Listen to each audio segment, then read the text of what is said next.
ఎంతో బలము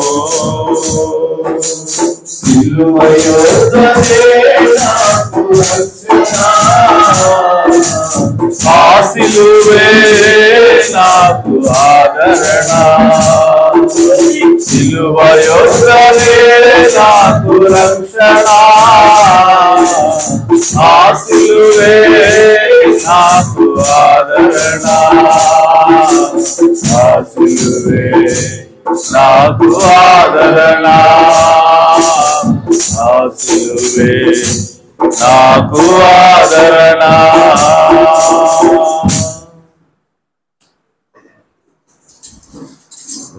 హల్లెలూయా. అలాగే మంచిది. అలాగే నిలబడి ఉండగా పరిశుద్ధ గ్రంథం నుంచి వాక్యం చదువుకుందాం. మొదటి సమూయేలు గ్రంథము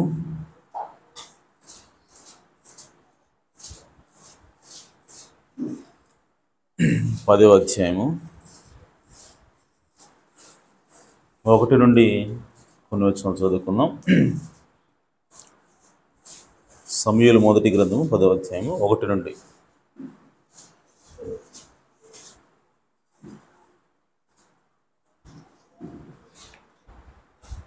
అప్పుడు సమూయేలు తైలపు బుడ్డి పట్టుకొని సౌలు తల మీద తైలం పోసి అతని ముద్దు పెట్టుకుని, యెహోవా నిన్ను అభిషేకించి తన స్వాస్థ్యము మీద అధిపతిగా నియమించి ఉన్నాడు అని చెప్పి ఇలాగ సెలవిచ్చెను. ఈ దినమున నీవు నా యొద్ద నుండి పోయిన తరువాత బెన్యామీను సరిహద్దులో సెల్సహులో నుండి రాహేలు సమాధి దగ్గర 2 మనుషులని కనబడుదురు. వారు నీవు వెదకబోయిన గార్ధవములు దొరికినవని, నీ తండ్రి తన గార్ధవముల కొరకు చింతింపక నా కుమారుని కనుగొనుటకే నేనేమి చేతునని నీ కొరకు విచారపడుతున్నాడని చెప్పుదురు. తరువాత నీవు అక్కడి నుండి వెళ్ళి తాబోరు మైదానము రాగానే అక్కడ బేతేలునకు దేవుని యొద్దకు పోవు 3 మనుషులు నీకు ఎదురుపడుదురు. ఒకడు 3 మేకపిల్లలను, ఒకడు 3 రొట్టెలను, ఇంకొకడు ద్రాక్షారసపు తిత్తిని మోయిచూ వత్తురు. వారు నిన్ను కుశల ప్రశ్నలు అడిగి నీకు 2 రొట్టెలు ఇత్తురు. అవి వారి చేత నీవు తీసుకునవలెను. ఇలాగున పోవచ్చు ఫిలిష్తీయుల దండు కాపువారుండు దేవుని కొండకు చేరుదు. అచ్చట ఊరి దగ్గరకు నీవు రాగానే స్వరమండలము, తంబుర, సన్నాయి, సితారా వాయించు వారి వెనుక ఉన్నతమైన స్థలము నుండి దిగివచ్చు ప్రవక్తల సమూహము నీకు కనబడును. వారు ప్రకటన చేయుచూ వత్తురు. యెహోవా ఆత్మ నీ మీదికి బలముగా దిగివచ్చును. నీవు వారితో కలిసి ప్రకటన చేయుచుండగా నీకు కొత్త మనస్సు వచ్చును. దేవుడు నీకు తోడుగా నుండును గనుక ఈ సూచనలు నీకు సంభవించిన తరువాత నీకు మంచిదని తోచిన దాన్ని చేయుము. నాకంటే ముందు నీవు గిల్గాలునకు వెళ్ళగా దహన బలులను సమాధాన బలులను అర్పించుటకై నేను నీ యొద్దకు దిగివత్తును. నేను నీ యొద్దకు వచ్చి నీవు చేయవలసిన దానిని నీకు తెలియజేయ వరకు 7 దినముల పాటు నీవు అచ్చట నిలువవలెను. అతడు సమూయేలు వద్ద నుండి వెళ్ళిపోవుటకై తిరుగగా దేవుడు అతనికి క్రొత్త మనస్సు అనుగ్రహించెను. ఆ దినముననే ఆ సూచనలు కనబడెను. వారు ఆ కొండ దగ్గరకు వచ్చినప్పుడు ప్రవక్తల సమూహం అతనికి ఎదురుపడగా దేవుని ఆత్మ బలముగా అతని మీదికి వచ్చెను. అతడు వారి మధ్యన ఉండి ప్రకటన చేయుచుండెను. దేవుడు తన పరిశుద్ధ వాక్యమునకు తన ఆశీస్సులు జోడిచేను గాక. తల వంచి చిన్న ప్రార్థన చేసుకుందాం. జీవాధిపతి, జీవము కలిగిన తండ్రి, మీ ఘనమైన ఉన్నతమైన నామునకు ఈ ఉదయకాల సమయంలో స్తుతులు స్తోత్రం చెల్లిస్తున్నాం. తండ్రి, ఇప్పటి వరకు మీ బిడ్డలు పాటల ద్వారా మీ నామాన్ని స్తుతించి ఉండగా మీరు నిత్యముగా నా తండ్రి సంతోషించినారని నమ్ముచున్నాం. ప్రభువా, ఈ సమయంలో నాయన అత్యంత ప్రాముఖ్యమైన సమయంలోకి మేము వచ్చిన్నాము. అదేదో కాదు కానీ నీవే నేరుగా మా హృదయాలతో మాట్లాడే సమయం. ప్రభువా, ఇదిగో నాయన ఎంఐ మార్గంలో ఉన్న 2 మనుష్యులు చెప్పినట్లుగా ఇదిగో నాయన మీరు మాతో మాట్లాడుతున్నప్పుడు మా హృదయంలో మండలేదా అని సాక్ష్యం చెప్పడానికి సహాయం చేయండి. ప్రభువా, ఇక్కడికి వచ్చినప్పటికంటే తిరిగి వెళ్ళేటప్పుడు ఈ వాక్యము యొక్క నింపుదలతోటి, మీ ఆత్మ యొక్క నింపుదలతోటి మేము తిరిగి వెళుదువుగాక. ప్రభువా, ఆ విధంగా మమ్మల్ని ఆశీర్వదించమని, దీవించమని, అయా మీరే దిగిరండి, మాకు సహాయం చేయమని. ప్రభువా, అల్పుడను అయోగ్యుని తండ్రి, నన్ను మరుగు చేసుకొని మీరే మాతో మాట్లాడండి. ఎలా మాట్లాడాలో ఏం మాట్లాడాలో నాకు తెలియదు. ప్రభువా, మీరు ఈ రంగం మీదకి రండి, మా అందరితో మాట్లాడమని, కృప చూపమని, మమ్మల్ని ఆశీర్వింపజేయమని మా ప్రభువును రక్షకుడునైనా యేసుక్రీస్తు నామములో ప్రార్థించి అడిగి వేడుకుంటున్నాను పరమ తండ్రి. ఆమేన్. ఆమేన్. దయచేసి కూర్చోవచ్చు.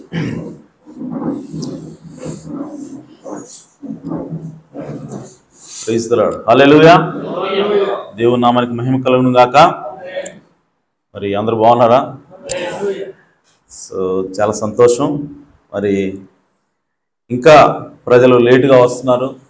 సో అలా రావద్దు. మరి అరగంట ముందుగా రావాలని ప్రవక్త చెప్పాడు. ఆ మాటను మనం లోబడాలి. ఆమేన్. సో ఆ మాటకు లోబడి మనం చేసినప్పుడు ఖచ్చితంగా దేవుడు మనల్ని దీవిస్తాడు, ఆశీర్వదిస్తాడు. కాబట్టి అరగంట ముందుగా రండి. సో దేవుడు మిమ్మల్ని దీవిస్తాడు. ఆమేన్. రైట్. అలాగే మరి ప్రకటన విషయానికి వచ్చేసరికి ఈరోజు మరి మొదటి ఆదివారం కనుక ఈ నెలకి మరి సాయంకాలము ప్రభురాత్రి భోజనం ఉంటుంది. 7 గంటలకే కూటమి ప్రారంభించబడుతుంది. కాబట్టి మరి మీరందరూ కూడా త్వరపడి సిద్ధపడి రావాల్సిందిగా ప్రభుపేట మనం చేస్తున్నాను. అలాగే రేపటి దినాన సోమవారం మరి సహోదరి రూతు గారి ఇంటి వద్ద ఆ వీధిలో మరి స్వార్థ కూడిక ఏర్పాటు చేయబడుతుంది రేపు సాయంత్రం 7 గంటలకి. సో దాన్ని కూడా గమనించి అందరూ కూడా రావాల్సిందిగా ప్రభుపేట మనం చేస్తున్నాను. ఆమేన్. సరే, మంచిది. మరి ఈ సమయంలో వాక్యంలోకి వెళదాం. సో వాక్యంలోకి వెళ్ళబోయే ముందుగా కొన్ని విషయాలు నేను జ్ఞాపకం చేయాలనుకుంటున్నాను. అదేంటి అని అంటే, చిన్నపిల్లలు మరి దేవుని యొక్క సంఘానికి రావటం చాలా ప్రాముఖ్యమైంది. మీ పిల్లలు ఏ వయసు వాళ్ళైనా సరే, అది సంవత్సరం కావచ్చు, 2 సంవత్సరాలు కావచ్చు, అంత చిన్నపిల్లలు కావచ్చు, లేదు 5, 10, 15 సంవత్సరాలు కావచ్చు, వాళ్ళని ఖచ్చితంగా మీరు చర్చికి తీసుకుని రండి. ఎందుకు ఈ మాట చెప్తున్నానంటే, ఈ లోకాన్ని మనం గమనించినప్పుడు మనకు ఒక విషయం అర్థమవుతూ ఉంది. మరి ముఖ్యంగా నేను ఈ కాలనీలో ఒక విషయం గమనించాను. అదేంటంటే, ఎక్కడ చూసినా యవ్వనస్తులు, చిన్నపిల్లలు కూడా బాగా తాగుతున్నారు, లేదంటే సిగరెట్లు తాగుతున్నారు, చాలా వ్యసనాలకు లోనై ఉన్నారు. దీనికి కారణం ఏంటి అని చెప్పి నేను ఆలోచించినప్పుడు నాకు ఒక విషయం అర్థమైంది. అదేంటి అని అంటే, పిల్లలు చెడిపోవడానికి ప్రధానమైన కారణం తల్లిదండ్రులే. అదేంటి ఎట్లా చెప్తున్నావు?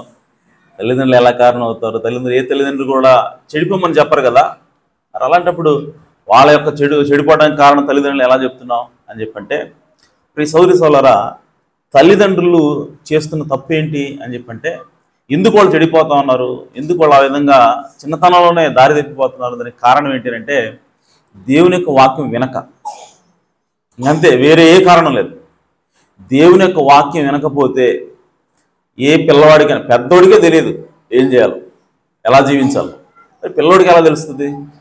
కాబట్టి వాళ్ళు చెడిపోవడానికి కారణం ఏంటంటే తల్లిదండ్రులే అంటాను నేను. ఎందుకనంటే తల్లిదండ్రులకి అసలు చర్చికి వెళ్ళేవాడు వాళ్ళకి లేదు. ఫస్ట్ థింగ్ ఓకే, అలవాటు వాళ్ళకి లేదు.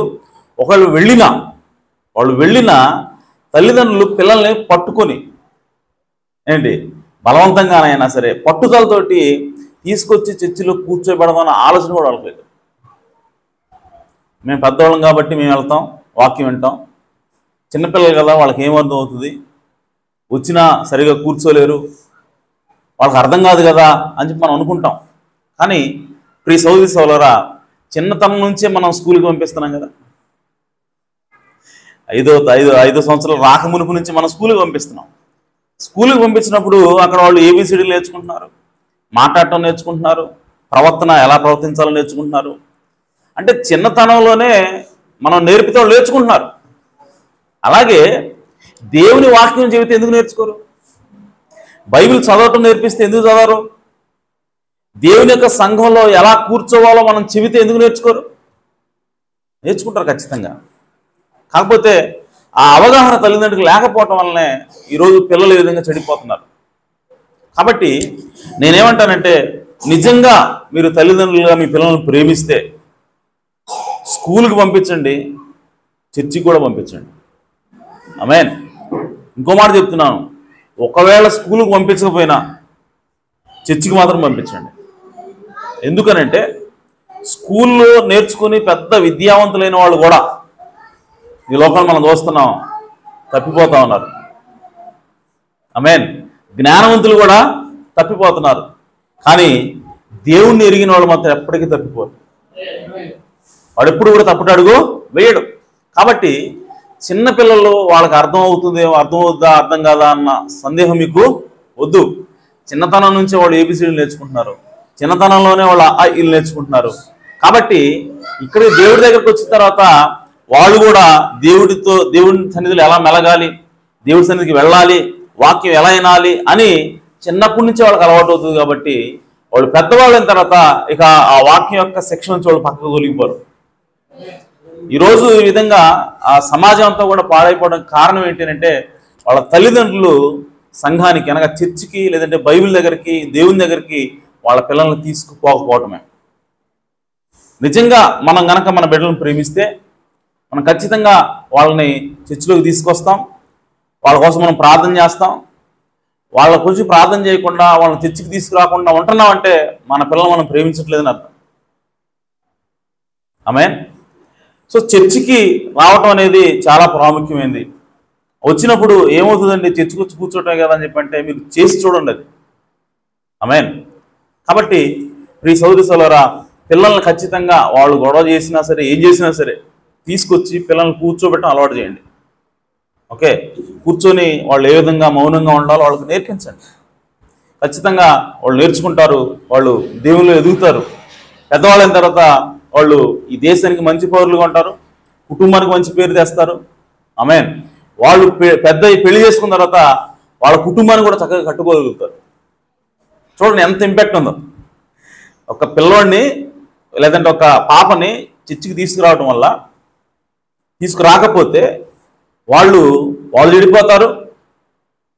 వాళ్ళు పెద్ద అయిన తర్వాత పెళ్లి చేసుకున్న తర్వాత భార్య ఇబ్బంది పడుతుంది, పిల్లలు పుట్టిన తర్వాత పిల్లలు కూడా ఇబ్బంది పడతారు. అంటే ఒక చిన్న కుర్రాడిని మనం దేవునిలోకి తీసుకురాకపోతే ఒక తరం కూడా నాశనం అయిపోతుంది. ఈరోజు ఎంతమంది రోడ్డు మీద తిరుగుతున్నారు, అదంతా ఒక తరం, ఒక జనరేషన్ అది.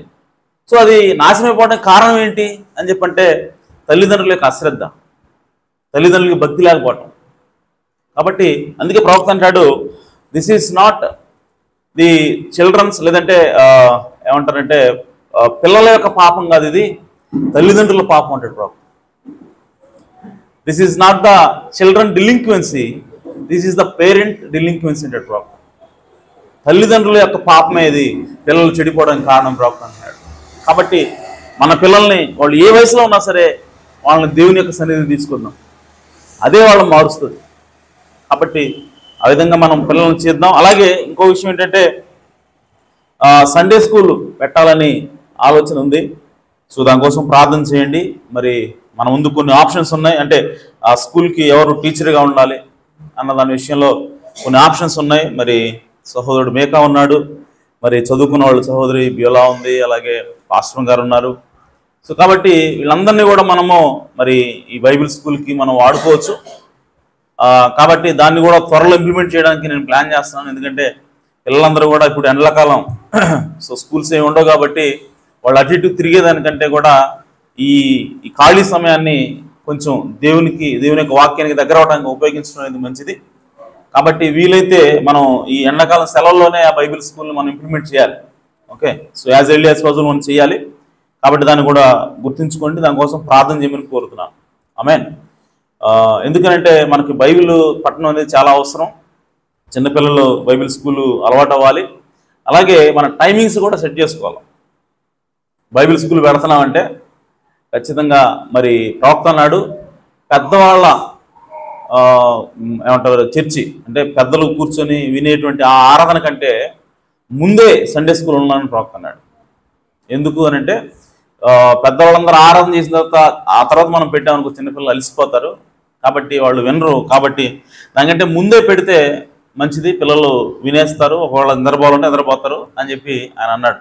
కాబట్టి సండే స్కూల్ పెట్టాలంటే మన టైమింగ్స్ కూడా కొంచెం చేంజ్ చేసుకోవాల్సి వస్తుంది. లేదు మనకు కుదరదు మార్నింగ్ పూట అని చెప్పి అంటే సాయంత్రం ప్రత్యేకంగా ఒక టైం తీసుకుని వాళ్ళని సెట్ చేయాలి. సో ఏదైనా బట్టి దాని గురించి మనం ఆలోచన చేయాలి. సో ఖచ్చితంగా దానికోసం ప్రార్థన చేయండి. ఓకే, రైట్, మంచిది. మరి చదువుకున్న వాక్య భాగం నుంచి ఈ ఉదయకాల సమయంలో చిన్న వర్తమానం అంశం ఏంటంటే విధేయత. ఆమేన్. ఏంటి? విధేయత లేదంటే లోబడుట. సో ఈరోజు మనం దేవుని యొక్క వాక్యానికి లోబడటం తెలుసుకోవాలి. దేవుని యొక్క వాక్యానికి లోబడితే మనం ఏ విధంగా ఆశ్రయించబడతాం, లోబడకపోతే ఏమవుతుంది, ఈ విషయాలు మనము తెలుసుకోవాలి. ఓకే, సో నేను గత కొన్ని వారాలుగా ఒక సిరీస్ గురించి మనం మాట్లాడుకుంటున్నాం. అదేంటి అని చెప్పంటే రూతు గ్రంథం గురించి మాట్లాడుకుంటున్నాం. రూతు జీవితంలో ఏం జరుగుతూ ఉందో అదే ఆత్మ సంబంధంగా వధువు జీవితంలో కూడా జరుగుతూ ఉంటుంది. అంటే మన జీవితాల్లో కూడా ఆత్మ సంబంధంగా అదే జరుగుతూ ఉంటుంది. సో కాబట్టి రూతు ఫస్ట్ నిర్ణయం తీసుకుంది, ఆ తర్వాత ఆమె పని చేసింది, ఆ తర్వాత ఆమె విశ్రాంతి తీసుకుంది, ఆ తర్వాత ఆమె బహుమానాన్ని పొందుకుంది. ఓకే, సో ఇప్పుడు మనం ఎక్కడ ఉన్నాము అని చెప్పంటే రూతు పని చేస్తూ ఉంది, పొలంలో పని చేస్తూ ఉంది. ఆ తర్వాత నెక్స్ట్ స్టెప్ ఏంటి అని చెప్పంటే ఈరోజు నేను ఆ నెక్స్ట్ స్టెప్కి వెళ్తున్నా. పొలంలో నుంచి ఆమె విశ్రాంతి తీసుకునేటువంటి స్థితిలోకి నేను తీసుకెళ్తున్నాను. సో ఈరోజు మనము కూడా రూతు విశ్రాంతి తీసుకున్నట్టుగా ఈరోజు మనం కూడా విశ్రాంతి తీసుకోవాలి. ఆమేన్. అలా విశ్రాంతిలోకి మనం కూడా వెళ్ళాలి అని అంటే అనగా విశ్రాంతి అనగా పరిశుద్ధాత్మైనది. ఆమేన్. విశ్రాంతి అనగా పరిశుద్ధాత్మని పొందుకోవటమైనది. సో ఈరోజు పరిశుద్ధాత్మను పొందుకోవాలి, పరిశుద్ధాత్మ బాప్తిసం మనము పొందాలా. సో అలా పొందాలి అంటే మనకి ఏముండాలి అని అంటే విధేయత ఉండాలి. హల్లెలూయా. ఒబీడియన్స్ ఉన్నప్పుడే, లోబడినప్పుడే, దేవుని వాక్యానికి లోబడినప్పుడే దేవుడు తన పరిశుద్ధాత్మ చేత మనల్ని ముద్రిస్తాడని దేవుని యొక్క వాక్యము స్పష్టం చేస్తూ ఉంది. కాబట్టి ఈరోజు ఆ విధేయత గురించి నేను చెప్పాలనుకుంటున్నాను. అయితే ఇక్కడ మనం చూసాం ఎవరి గురించి మాట్లాడుతున్నాం అని అంటే సౌలు గురించి మనం మాట్లాడుతున్నాం. ఓకే, సౌల్ని దేవుడు ప్రజలు ఎన్నుకోమని చెప్పారు, మాకు ఒక రాజు కావాలని చెప్పి అన్నప్పుడు దేవుడు సౌల్ని ఎన్నుకున్నాడు. ఆమేన్. సౌల్ని ఎన్నుకొని ప్రియ సోదరి సభ్యులు చూడండి, ఈ భాగాన్ని ఎందుకు తీసుకుంటున్నానంటే ఇక్కడ నేను ఏం చెప్పాలనుకుంటున్నానంటే సౌలు జీవితంలో ఇప్పుడు మనం చూడబోతున్నాం. ఇక్కడ సౌలు ఫస్ట్ ఆవరణలోకి వస్తాడు. ఓకే, ఆ తర్వాత పరిశుద్ధ స్థలంలోకి వస్తాడు, ఆ తర్వాత పరిశుద్ధాత్మ బాప్తిసం పొందాలి. ఆమేన్. సో ఏ జీవితం అంటే బైబిల్లో ఎక్కడ చూస్తే మనకి ఏం కనపడుతుంది? 3 కనపడుతుంది. ఫస్ట్ నీతీకరణ, శుద్ధీకరణ, పరిశుద్ధాత్మ బాప్తిసం. అంటే అది ఎంత ప్రాముఖ్యమైనది మీరు గమనించండి. ఎందుకు ఇవన్నీ చూపిస్తున్నాను, ఈ కోణంలో ఎందుకు నేను మాట్లాడుతున్నాను అని చెప్పంటే ప్రతిసారి ఎందుకు ఏదో ఒక స్టోరీ తీసుకుని ఏదో ఒక వ్యక్తిని తీసుకుని ఆ వ్యక్తిలో నేను ఎందుకు ఈ 3 స్టేజ్లు చూపిస్తా ఉన్నాను అని చెప్పంటే ఇదంతా కూడా అంటే నీతీకరణ, శుద్ధీకరణ, పరిశుద్ధాత్మ బాప్తిసం అనేది బైబిల్ మొత్తం ఉన్నది, బైబిల్ మొత్తంలో రాయబడింది అది. కాబట్టి ఆ శుద్ధీకరణ లేదంటే ఆ పరిశుద్ధాత్మ బాప్తిసం పొందేటువంటి సమయం ఏంటంటే సాయంకాల సమయమైనది. ఆమేన్. సో నీకు ఆ పరిశుద్ధాత్మ బాప్తిసాన్ని ఇచ్చేది ఏంటంటే ఈ సాయంకాల వర్తమానమైనది. కాబట్టి నేను ఆ విధంగా స్ట్రెస్ చేస్తున్నాను, ఈ వర్తమానం మనము వినాలా, ఈ వర్తమానం ప్రకారం మనము జీవించాలి. అప్పుడే మనం పరిశుద్ధాత్మ బాప్తిసం పొందుతాము. పరిశుద్ధాత్మ బాప్తిసం పొందకపోతే నీ రక్షణ అనేది పూర్తి అయినట్టు కాదు. ఓకే, సో నువ్వు నిజంగా పరలోకం వెళ్ళాలి అంటే నువ్వు తప్పక తిరిగి జన్మించాలని యేసు ప్రభువు నొక్కి చెప్పాడు. హల్లెలూయా. కాబట్టి ఈరోజు మనము ఆ పరిశుద్ధాత్మ బాప్తిసం పొందాలి అంటే ఏం చేయాలి అంటే దేవుని యొక్క వాక్యానికి మనము లోబడాలి. ఆమేన్. సో అలాగే మనం పరిశుద్ధంగా జీవించాలంటే కూడా మనం ఏం చేయాలి అని చెప్పంటే దేవుని యొక్క వాక్యానికి లోబడాలి. ఆమేన్. సో కాబట్టి ప్రియ సోదరి సోదరులారా, మనము ఆ విధేయత కలిగి ఉండాలి. అలాగే ఇప్పుడు సౌలు జీవితంలో ఈ 3 స్టేజ్లు ఉన్నాయో లేదో ఒకసారి చూద్దాం. ఓకే, సో సౌలుని దేవుడు ఎన్నుకున్నాడు, ఆయన్ని నూనె పోసి అభిషేకించాడు. సో నూనె పోసి అభిషేకించడం అంటే పరిశుద్ధాత్మ బాప్తిసం కాదండి. ఓకే, నూనె పోసి అభిషేకించడం అంటే జస్ట్ రాజుగా అతన్ని అభిషేకించాడు, తీసుకొచ్చాడు, లోపలికి తీసుకొచ్చాడు ఆయన. ఓకే, తీసుకొచ్చిన తర్వాత అక్కడ ఏముందో ఒకసారి చూడండి. 1వ వచనం, అప్పుడు సమూయేలు తైలపు బుట్టి పట్టుకొని సౌలు తల మీద తైలం పోసి అతన్ని ముద్దు పెట్టుకొని యెహోవా నిన్ను అభిషేకించి తన స్వాస్థ్యం మీద అధిపతిగా నియమించి ఉన్నాడని చెప్పి ఇలా సెలవిచ్చును. ఈ దినమున నీవు నా యొద్ద నుండి పోయిన తరువాత బెన్యామీను సరిహద్దులో సెల్సహులో నుండు రాహేలు సమాధి దగ్గర, ఎక్కడ రాహేలు సమాధి దగ్గర 2 మనుషులు నీకు కనబడదురు. సమాధి దగ్గర 2 మనుషులు కనబడతారు. ఓకే, జాగ్రత్తగా అర్థం చేసుకోండి. సమాధి 2 మనుషులు. ఓకే, నీకు కనబడుదురు. వారు నీవు వెదకబోయిన గార్ధవములు దొరికినవని, ఏదైతే నశించిపోయింది అనుకున్నారో, ఏదైతే పోయినాయి అనుకున్నారో అవి దొరికినాయి వాళ్ళు నీకు చెప్తారు. ఆమేన్. నీ తండ్రి తన గార్ధముల కొరకు చింతింపక నా కుమారుని కనుగొట్టుగా నేనేం చేతున్నా నీ కొరకు విచారపడుచున్నాడని చెప్పుదురు. ఆమేన్. సో ఇక్కడ గమనిస్తే సౌలు మొదటి మెట్టులోకి ప్రవేశించాడు. ఏంటా మొదటి మెట్టు అనంటే నీతీకరణ అయినది. ఏంటా మొదటి మెట్టు అనంటే సిలువ అన్నది. ఆమేన్. ఆవరణమైనది. ఆవరణలు ఏముంటాయి మనకి? ఇత్తడి బలిపీఠం ఉంటుంది, ఆ తర్వాత గంగాళం ఉంటుంది. ఆమేన్. సో ఇప్పుడు ఇక్కడ అతను ఎక్కడికి వస్తా ఉన్నాడు అని చెప్పంటే మొదటి మెట్టులోకి వస్తున్నాడు. ఇక్కడ మనకి ఏం కనపడతా ఉంది అంటే రాహేలు సమాధి కనపడతా ఉంది. ఆమేన్. సో ఇప్పుడు చూడండి, రాహేలు సమాధి అంటే రాహేలు ఎలా చనిపోయింది, రాహేలు ఏ విధంగా సమాధి చేయబడిందో ఒకసారి మనం చూస్తే, రాహేలు తన చిన్న కుమారుడైనటువంటి బెన్యామీనుని కంటూ ప్రసవిస్తూ ఆమె చనిపోతా ఉన్నది. ఒక పక్క చనిపోతా ఉంది ఆమె, ఇంకో పక్క కంటా ఉంది. రాహేలు ఏం చేస్తుంది? ఒక పక్క చనిపోతా ఉంది, ఇంకో పక్క కంటా ఉంది. అంటే ఒక పక్క చనిపోతా ఉంది, ఇంకో పక్క నీళ్లు వస్తా ఉన్నాయి బయటకు. ఓ పక్క చనిపోతా ఉంది, ఇంకో పక్క రక్తం బయటకు వస్తా ఉంది. ఇంకో పక్క చనిపోతా ఉంది, ఆమె బిడ్డని ప్రసవించింది. హల్లెలూయా. సో రాహేలు ఆ విధంగా చనిపోయి ఆమె పాతి పెట్టబడింది. అంటే చనిపోతూ ఆమెనే బిడ్డని కన్నది. రాహేలు ఎవరంటే చనిపోతూ బిడ్డను కన్నా సంఘము. రాహేలు ఎవరంటే చనిపోతూ బిడ్డను కన్న వ్యక్తికి సాదృశ్యంగా ఉంది. హల్లెలూయా. సో చనిపోతూ కన్నది ఎవరు అనంటే యేసుక్రీస్తు అన్నాడు. హల్లెలూయా. యేసుక్రీస్తు కల్వరి శిలువలో ఆమేన్ ఆయన చనిపోతా ఉన్నాడు, ఆయన రక్తం కారుతా ఉంది. అయితే చివరి దశకు వచ్చేసరికి, ఆ శిలువ యొక్క ముగింపు ఘట్టానికి వచ్చేసరికి వాళ్ళు బరిస తీసుకొని పొడిచినప్పుడు ఏం బయటకు వచ్చాయి అని చెప్పంటే నీళ్లు రక్తము బయటకు వచ్చాయి. ఆమేన్. ఆ తర్వాత వధువు ఆమె నుంచి బయటకు తీయబడింది. హల్లెలూయా. సో యేసుక్రీస్తు తన ఏం చేస్తాడంటే చనిపోతూ సంఘానికి ఆయన జన్మనిస్తా ఉన్నాడు. హల్లెలూయా. ఆయన చనిపోతూ తన వధువుకి, తన లోపల వధువుకి ఆయన ఏం చేస్తా ఉన్నాడంటే జన్మనిస్తూ ఉన్నాడు. ఆమేన్. సో కాబట్టి రాహేలు సమాధి దేనికి సూచన అంటే అది యేసుక్రీస్తు యొక్క కల్వరి శిలువకు సూచన అయినది. హల్లెలూయా. సో సౌలు అక్కడికి వెళ్ళాడు, కల్వరి శిలువ దగ్గరికి వెళ్ళాడు. వెళ్ళిన తర్వాత అక్కడ ఏం కనపడతా ఉందంటే 2 మనుషులు కనపడుతున్నారంట.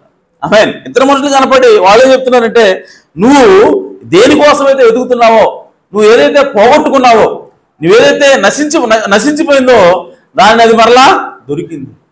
ఆమేన్. సో యేసుక్రీస్తు యొక్క సమాధి దగ్గర కూడా ప్రియ సౌరి సోదరులారా, ఆ స్త్రీలు వెతకడానికి పోయినప్పుడు అక్కడ ఇద్దరు మనుషులు కనపడ్డారు.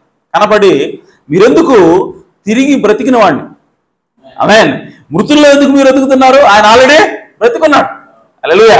మీరు నశించిపోయారు అనుకున్నారు, ఆయన చనిపోయాడు అనుకున్నారు, కానీ అతను లేచి ఉన్నాడు అని చెప్పారు. ఆమేన్.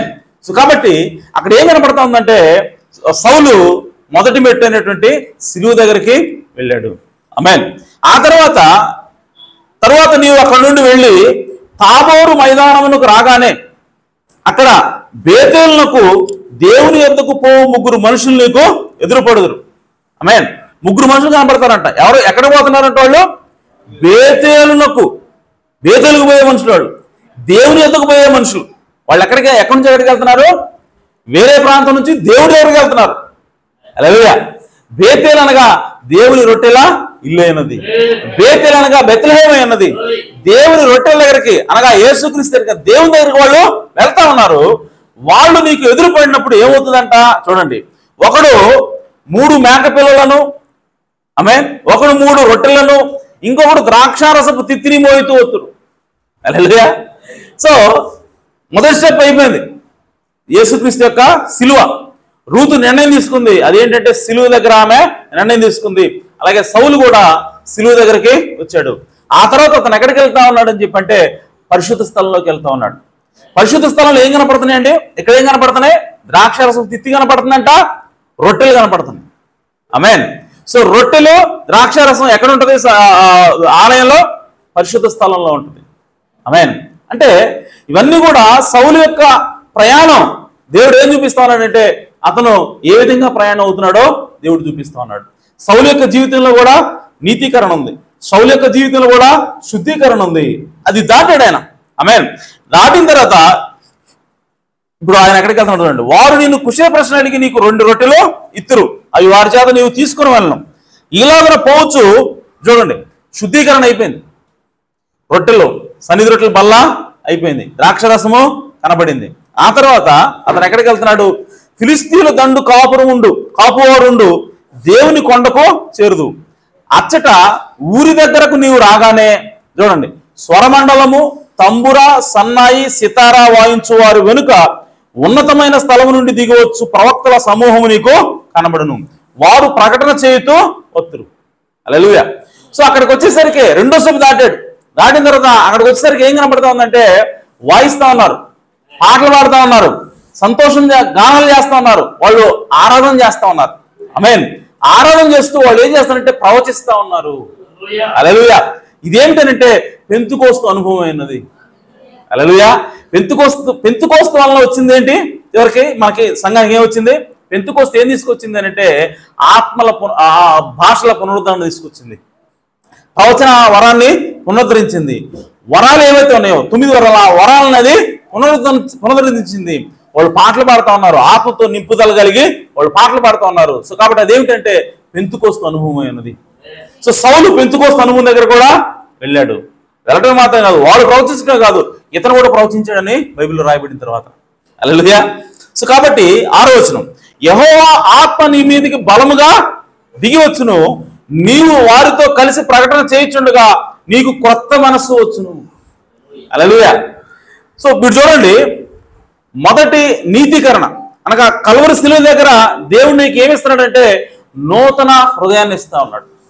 హల్లెలూయా. అలాగే రెండవ స్టెప్ అనేటువంటి శుద్ధీకరణ, పరిశుద్ధ స్థలంలోకి వచ్చేసరికి దేవుడు నీకు ఏమిస్తున్నాడంటే నూతన ఆత్మని ఇస్తా ఉన్నాడు. ఆమేన్. సో ఇక్కడ కూడా ఎప్పుడైతే అతను భాషలతో మాట్లాడాడో, ఎప్పుడైతే అతను ఆరాధన చేసేవాళ్ళు గుంపులో కలిశాడో, ఎప్పుడైతే అతను ప్రవచించాడో, ఇప్పుడు సౌలుకి ఏమొస్తా ఉందంటే కొత్త మనసు వచ్చింది. ఆమేన్. సో నూతనమైనటువంటి ఆత్మ అతనికి వచ్చిందని దేవుని యొక్క వాక్యంలో రాయబడింది. ఆమేన్.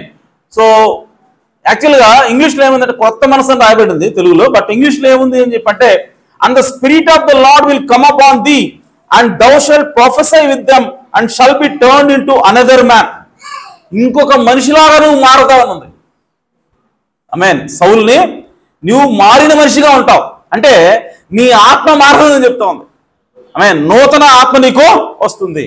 కాబట్టి రెండవ స్టెప్ శుద్ధీకరణలో నీకు జరిగేది ఏమిటో ఇక్కడ సౌలు జీవితంలో కూడా అదే జరుగుతూ ఉంది. హల్లెలూయా.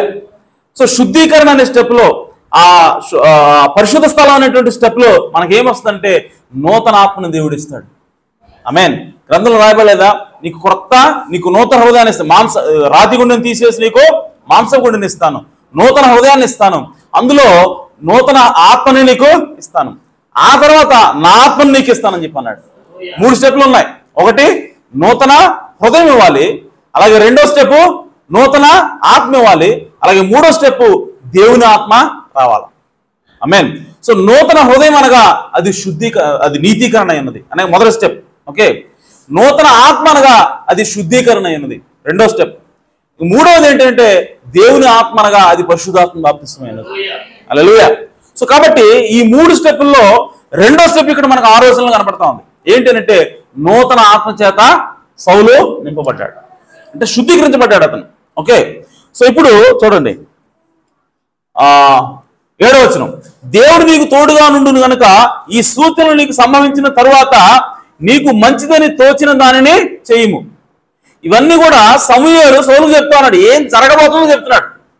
అర్థమైందా? నూతన ఆత్మ ఇంకా రాలా, కానీ నీకు వస్తుందని చెప్తున్నాడు. నువ్వు ఇంకో కొత్త మనిషిగా నువ్వు మారతావు, నీ మనసు మారుతుందని చెప్పి మారబోతుందని చెప్పాడు తప్ప మారిందని రాలే ఇక్కడ.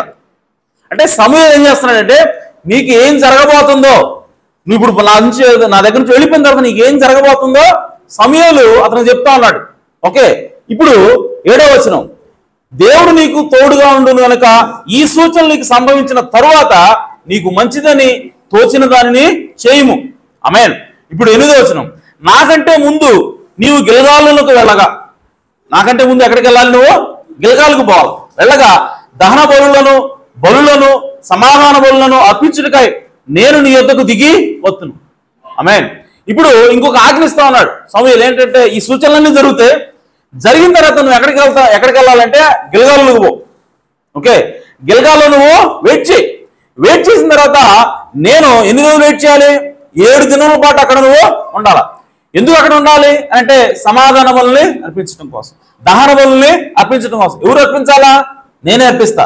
సమూయేలు చెప్తున్నాడు, నేను అర్పించే దానికోసం నువ్వు అక్కడ వెయిట్ చేయి. ఎక్కడ? గిల్గాల్లోకి పో. గిల్గాల్లో నువ్వు వేచి ఉండు, నేను వస్తా.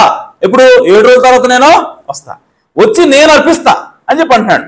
ఓకే, ఇప్పుడు నీ ఎద్దకు వచ్చి నీవు చేయవలసిన నీకు తెలియజే వరకు 7 దినముల పాటు నీవు వచ్చట నిలువలేను.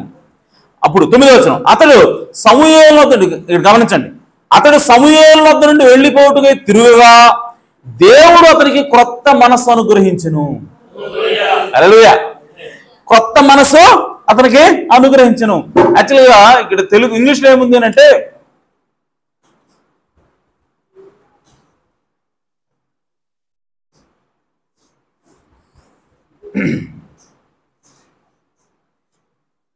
just a minute.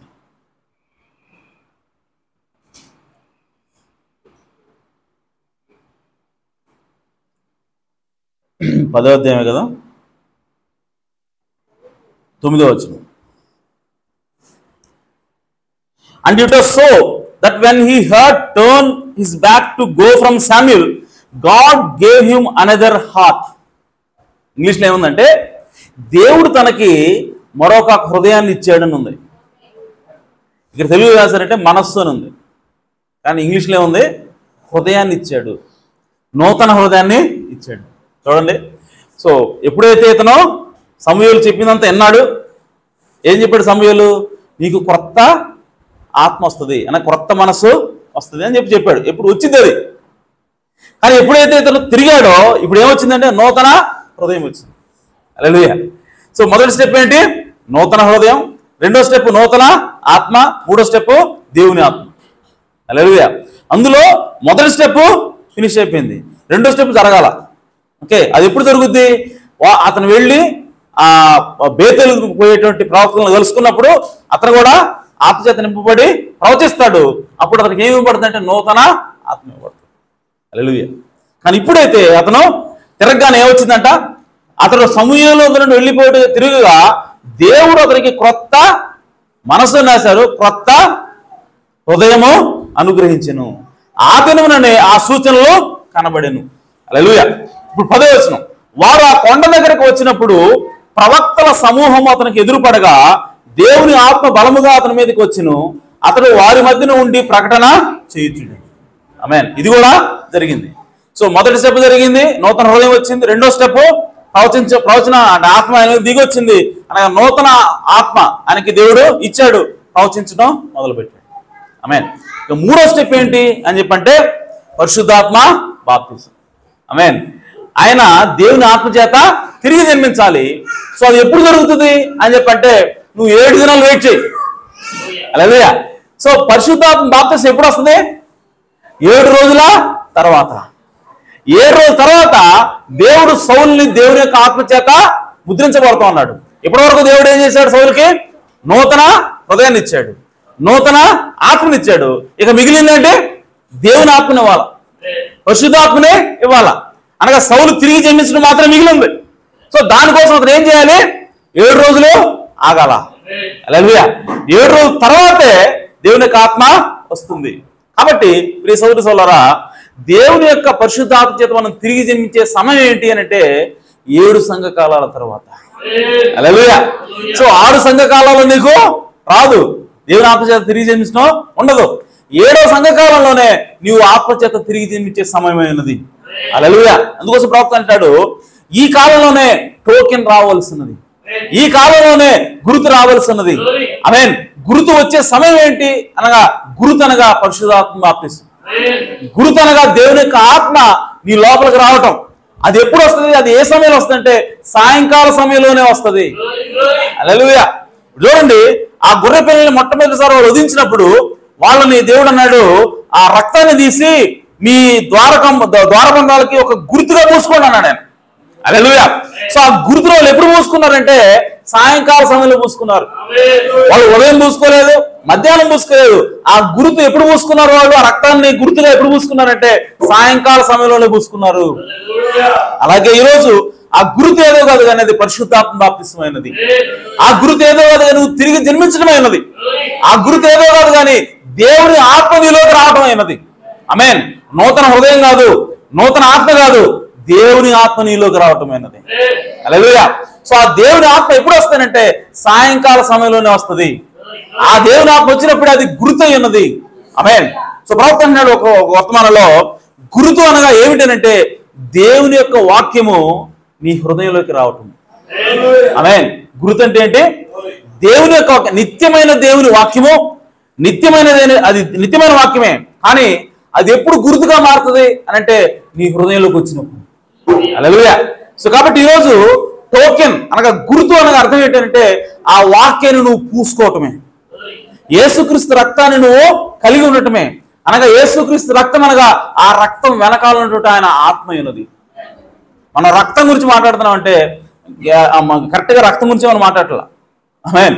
రక్తం అనేది ఈరోజు ఉంటుంది, రేపు మట్టిలో కలిసిపోద్ది. కానీ రక్తం అని చెప్పి మాట్లాడుతున్నాం అంటే మనం ఖచ్చితంగా రక్తం కోసం కాదు, కానీ ఆ రక్తంలో ఉన్నట్టు ప్రాణం కోసం మాట్లాడుతున్నాం, ఆ రక్తంలో ఉన్నట్టు ఆత్మ కోసం మనం మాట్లాడుతున్నాం. ఈరోజు నువ్వు రక్తం పూసుకున్నావా అంటే అర్థం ఏంటంటే ఈరోజు ఆ రక్తంలో యేసుక్రీస్తు రక్తాన్ని నువ్వు పూసుకున్నావా అంటే అర్థం ఏంటంటే యేసుక్రీస్తు రక్తంలో ఉన్నటువంటి ఆత్మ నువ్వు పూసుకున్నావా, యేసుక్రీస్తు రక్తంలో ఉన్నటువంటి ఆత్మ నువ్వు కలిగి ఉన్నావా. ఆ కలిగి ఉండే సమయం ఇదే. ఆమేన్. ఆ కలిగి ఉండేటువంటి ఆ గుర్తును ఇవ్వడానికి వచ్చిన వర్తమానము ఈ సాయంకాల వర్తమానమైనది. హల్లెలూయా. కాబట్టి ఈ రోజు నువ్వు పరిశుద్ధాత్మను పొందుకోవాలంటే ఈ గడియ వర్తమానం ద్వారానే తప్ప వేరే మార్గం లేదు. ఆమేన్. ఎందుకంటే ఇది సాయంకాల వర్తమానమైనది. ఆమేన్. కాబట్టి ప్రియ సోదరి సోదరులారా, ఇప్పుడు సౌలు ఏం చేస్తా ఉన్నాడంటే 7 రోజులు వెయిట్ చేయాలి. ఆమేన్. సో టోకెన్ కోసము అతను వెయిట్ చేయాలి. ఆ పరిశుద్ధాత్మ బాప్తిసమే టోకెన్ అయి ఉన్నది. ఆమేన్. అలాగే పరిశుద్ధమైనటువంటి జీవితం గురించి నేను కొద్ది నిమిషాలు మాట్లాడాలనుకుంటున్నాను. ఎందుకంటే మనం పరిశుద్ధాత్మ బాప్తిసం పొందాలి అంటే దానికంటే ముందు మనము పరిశుద్ధమైనటువంటి జీవితాన్ని జీవించాలి. ఆమేన్. అయితే పరిశుద్ధమైనటువంటి జీవితాన్ని నేను ఏ విధంగా జీవించగలను? ఈరోజు నేను దాన్ని ఇంకొంచెం లోతుగా వివరించాలనుకుంటున్నాను. ఓకే. ఎందుకనంటే అది మనందరికీ కూడా అవసరం. పరిశుద్ధంగా జీవించాలని మనలో ప్రతి ఒక్కరు కూడా కోరుకుంటున్నారు. కానీ ఎలా జీవించాలి, జీవించడానికి నువ్వేం చేయాలి అని చెప్పంటే దేవుని యొక్క వాక్యము ప్రవక్త ఏం చెప్తున్నాడంటే, ప్రియ సోదరి సోదరులారా, మీరు దేవుని లోకాన్ని గనక ప్రేమిస్తే దేవుణ్ణి మీరు ప్రేమించినట్టే. లోకం మీద మీకు ఆశ ఉందా అంటే దేవుని నువ్వు ప్రేమించట్లేదు నాకు. ఆమేన్. కాబట్టి మనం లోకాన్ని ప్రేమించకూడదు, కేవలం దేవుని మాత్రమే ప్రేమించాలి. ఆమేన్. అలాగే what you confess you are, that is what you are. మనము పరిశుద్ధమైన జీవితం జీవించాలి, మనం పరిశుద్ధంగా ఉండాలి అని చెప్పంటే నేను ఏం చేయాలంటే, ముందు దేవుడు నన్ను రక్షించాడు, దేవుడు నిన్ను రక్షించాడు, దేవుడు నన్ను కాపాడాడు, దేవుడు తన రక్తం చేత నన్ను కాపాడుతున్నాడు అన్న విషయాన్ని నువ్వు నీ నోటితో ఒప్పుకోవాలి. హల్లెలూయా. ఏంటండి పరిశుద్ధంగా జీవించాలంటే ఉపవాసం చేయాలను, ఆమేన్, గడ్డం మించి నువ్వు వ్రతం చేయాలను ఏదో చెప్తారనుకుంటే, ఆమేన్, లేదంటే డబ్బులు ఇంత సమర్పించాలను, ఆమేన్, సో ఏదో చెప్తారనుకుంటే ఏంది ఇంత సింపుల్ చెప్తున్నారు? ఆమేన్, సింపులే. ఎందుకనంటే ప్రవక్త అంటున్నాడు, గాస్పెల్ ఈజ్ ఆల్వేస్ సింపుల్. సువార్త అనేది ఎప్పుడు కూడా సింపుల్గానే ఉంటుంది. ఆమేన్. కానీ మనుషులు మనకి ఏమర్థం అవుతుందంటే, మన మైండ్ సెట్ ఎలా ఉందంటే, సింపుల్గా ఉంటే ఇంతేనా, నేను ఏదో చెప్తాడు అనుకుంటే, ఏదో సామెత అంటారు కదా, చూడబోతే ఏదో ఏనుగు చూస్తున్నారంట, ఏనుగు పితితే ఎలా ఉంటుంది అని. ఆమేన్. చూస్తున్నప్పుడు వచ్చిందంట, జస్ట్ చిన్న సౌండ్ చేసి వెళ్ళిపోయిందంట. ఆమేన్. సో అలాగే పరిశుద్ధంగా జీవించాలంటే ఏదో చెప్తున్నా అని చెప్పి అనుకుంటే, ఆమేన్, ఏం చెప్తున్నాడు దేవుడు? దేవుడు నేను కాదు, దేవుడు ఏం చెప్తున్నాడంటే మీరు, ఆమేన్, ఒప్పుకోవాలి, ఆమేన్, మీరు నమ్మాలి, దేవుడు నన్ను రక్షించాడని నమ్మాలా. ఆమేన్. దేవుడు నన్ను రక్షించాడని నువ్వు ఒప్పుకోవాలా. ఒప్పుకుంటే చాలు, దేవుడు నిన్ను పరిశుద్ధమైన జీవితాన్ని నీకు ఇస్తాడు. హల్లెలూయా. ఎలాగ సార్ అని చెప్పంటే, ఒక్కసారి మనం క్రైస్తవ జీవితం జీవిస్తున్నాం. ఓకే, నాకు త్రాగుడు అలవాటు ఉంది, నేను త్రాగుతున్నా, తాగాలని నాకు లేదు, కానీ నా బలహీనత వల్ల నేను తాగుతున్నాను. పోయి అయ్యా నన్ను క్షమించయ్యా, నేను తప్పు చేశాను అని చెప్పి నేను పశ్చాత్తాపడతాను, మళ్ళీ దేవుడి దగ్గరికి వస్తున్నాను. ఓకే, వచ్చి దేవానికి స్తోత్రం, నన్ను రక్షించామని చెప్పి అంటున్నా. ఆమేన్. మరలా కొన్ని రోజులు బాగానే ఉన్నా, మరలా ఏదో ఒక సందర్భంలో బయటికి వెళ్ళాను, ఆ వైన్ షాప్ కనపడింది, మరలా లాగింది, మరలా నేను తాగాను. తాగిన తర్వాత మళ్ళీ నాకు పశ్చాత్తాపం వచ్చింది, వెంటనే పశ్చాత్తాపడతాను, తండ్రి నన్ను క్షమించు, నా ఈ పాపాన్ని నీ రక్తం కిందకి తీసుకో, నన్ను క్షమించు, నాకు సహాయం చేయ ప్రభువా అని చెప్పి నేను వెళ్తున్నాను. మరలా దేవుని సన్నిధికి వస్తున్నాను, మరలా కొన్నాళ్ళు భక్తిగా జీవిస్తున్నాను. కానీ నేనేం చెప్తున్నానంటే దేవుడు నన్ను రక్షించాడని చెప్తున్నా. హల్లెలూయా. అంటే నేనేం చెప్తున్నానంటే, నీకు త్రాగుడు అలవాటు ఉంది, దాని నుంచి నువ్వు తప్పించుకోవాలి, దాని మీద నువ్వు విజయం సాధించాలి అని చెప్పంటే నువ్వు చేయవలసింది ఏమిటి అని అంటే, దేవుడు నిన్ను రక్షించాడని నువ్వు నమ్మాలా. హల్లెలూయా. ఏంది తాగుతున్నా కూడా, అర్థమైందా? ఇప్పుడు నేను తాగానండి, తాగిన తర్వాత దేవుడు నన్ను రక్షించాడని చెప్పి నాకు అనిపిస్తుందా? అనిపించదు ఎవరికైనా? అనిపించదు. కానీ నీకు ఏమనిపిస్తుందో కాదు దేవుడు చూసేది, నువ్వు ఏం నమ్ముతున్నావో దేవుడు చూస్తాడు. హల్లెలూయా. జాగ్రత్త గమనించండి. నాకు అనిపించట్లా నేను రక్షించబడ్డానని, ఎందుకని ఇప్పుడే తాగాను కాబట్టి నాకేమనిపిస్తుంది, దేవుడు నన్ను వదిలేశాడు, దేవుడు నన్ను రక్షించలేదేమో అనిపిస్తుంది. కానీ మనం చూడవలసింది ఏంటంటే, నువ్వేం నమ్ముతున్నావు? దేవుడు నన్ను రక్షించాడు అని నువ్వు నమ్మితే దేవుడు నిన్ను రక్షించాడు. హల్లెలూయా. అంత మాత్రమే కాదు, నువ్వు చెప్పాలి, దేవుడు నన్ను రక్షించాడు అని చెప్పి అందరూ చెప్పాలి. నేను క్రైస్తవుడిని, నేను క్రీస్తుని నమ్ముతున్నాను, దేవుడు నన్ను రక్షించాడని చెప్పి అందరూ చెప్పాలా. కానీ నువ్వు బాడుకుపోయి రావటం, తాగటం చూస్తున్నారు జనాలు. చూస్తున్నా కూడా ఏం చెప్పాలి? దేవుడు నన్ను, నేను పశ్చాత్తాపడ్డాను, నా పాపాన్ని నేను ఒప్పుకున్నాను, నేను విడిచిపెట్టాలని అది హృదయంతోనే ఉన్నాను, నేను ఖచ్చితంగా విడిచిపెట్టాలని అనుకుంటున్నా, కానీ నేను విడిచిపెట్టలేకపోతున్నా. కానీ నేను దేవుణ్ణి క్షమాపణడిగా, ఓకే, కానీ నేను విడిచిపెట్టలేకపోతున్నా, బలహీనతది, కానీ దేవుడు నన్ను రక్షించాడు. హల్లెలూయా. సో నువ్వు బారుపోయి తాగుతున్నావు, ఇంకో పక్క ఏమో దేవుడిని రక్షించాడు అంట. ఓకే, సో దేవుడు కోరుకునేది అదే. దేవుడు ఏం కోరుకుంటాడంటే, నీ యొక్క ఫీలింగ్ బట్టి దేవుడిని రక్షించాడు. నువ్వు ఏం ఫీల్ అవుతున్నావో, నువ్వు ఏం అనుభూతి చెందుతున్నావో అది కాదు నువ్వు రక్షించేది, నువ్వు ఏం నమ్ముతున్నావో అది నేను రక్షిస్తుంది. హల్లెలూయా. నువ్వు త్రాగుతున్నప్పటికీ నువ్వు క్షమాపణ చెప్పి దేవునికి, అయ్యా నేను తప్పు చేస్తున్నాను, నన్ను క్షమించని చెప్పి నువ్వు దేవుని సన్నిధికి వస్తా ఉన్నావా, నడుస్తా ఉన్నావా, కింద పడ్డా సరే మరలా లేవడానికి ప్రయత్నం చేస్తున్నావా? ఆమేన్. దేవుడు కావాల్సింది అదే. హల్లెలూయా. సాధారణంగా ఏం చేస్తామంటే తాగంగానే ఇచ్చి దేవుడికి ఏం ముఖం పెట్టుకుని దేవుడి దగ్గర పోతారా, ఏం ముఖం పెట్టుకుని మనం చర్చికి వెళ్తారా అని చెప్పి చర్చికే మానేస్తారు. అంటే అర్థం ఏంటంటే వాళ్ళు నేను త్రాగిన దాని వల్ల నా రక్షణ కోల్పోయా, నేను చేసిన తప్పు వల్ల దేవుడు నాకు ఇచ్చిన రక్షణ కోల్పోయా అని చెప్పి అనుకుంటారు. కానీ మనం అదేంటంటే అది అబద్ధం, అది దెయ్యం చెప్పేటువంటి అబద్ధం.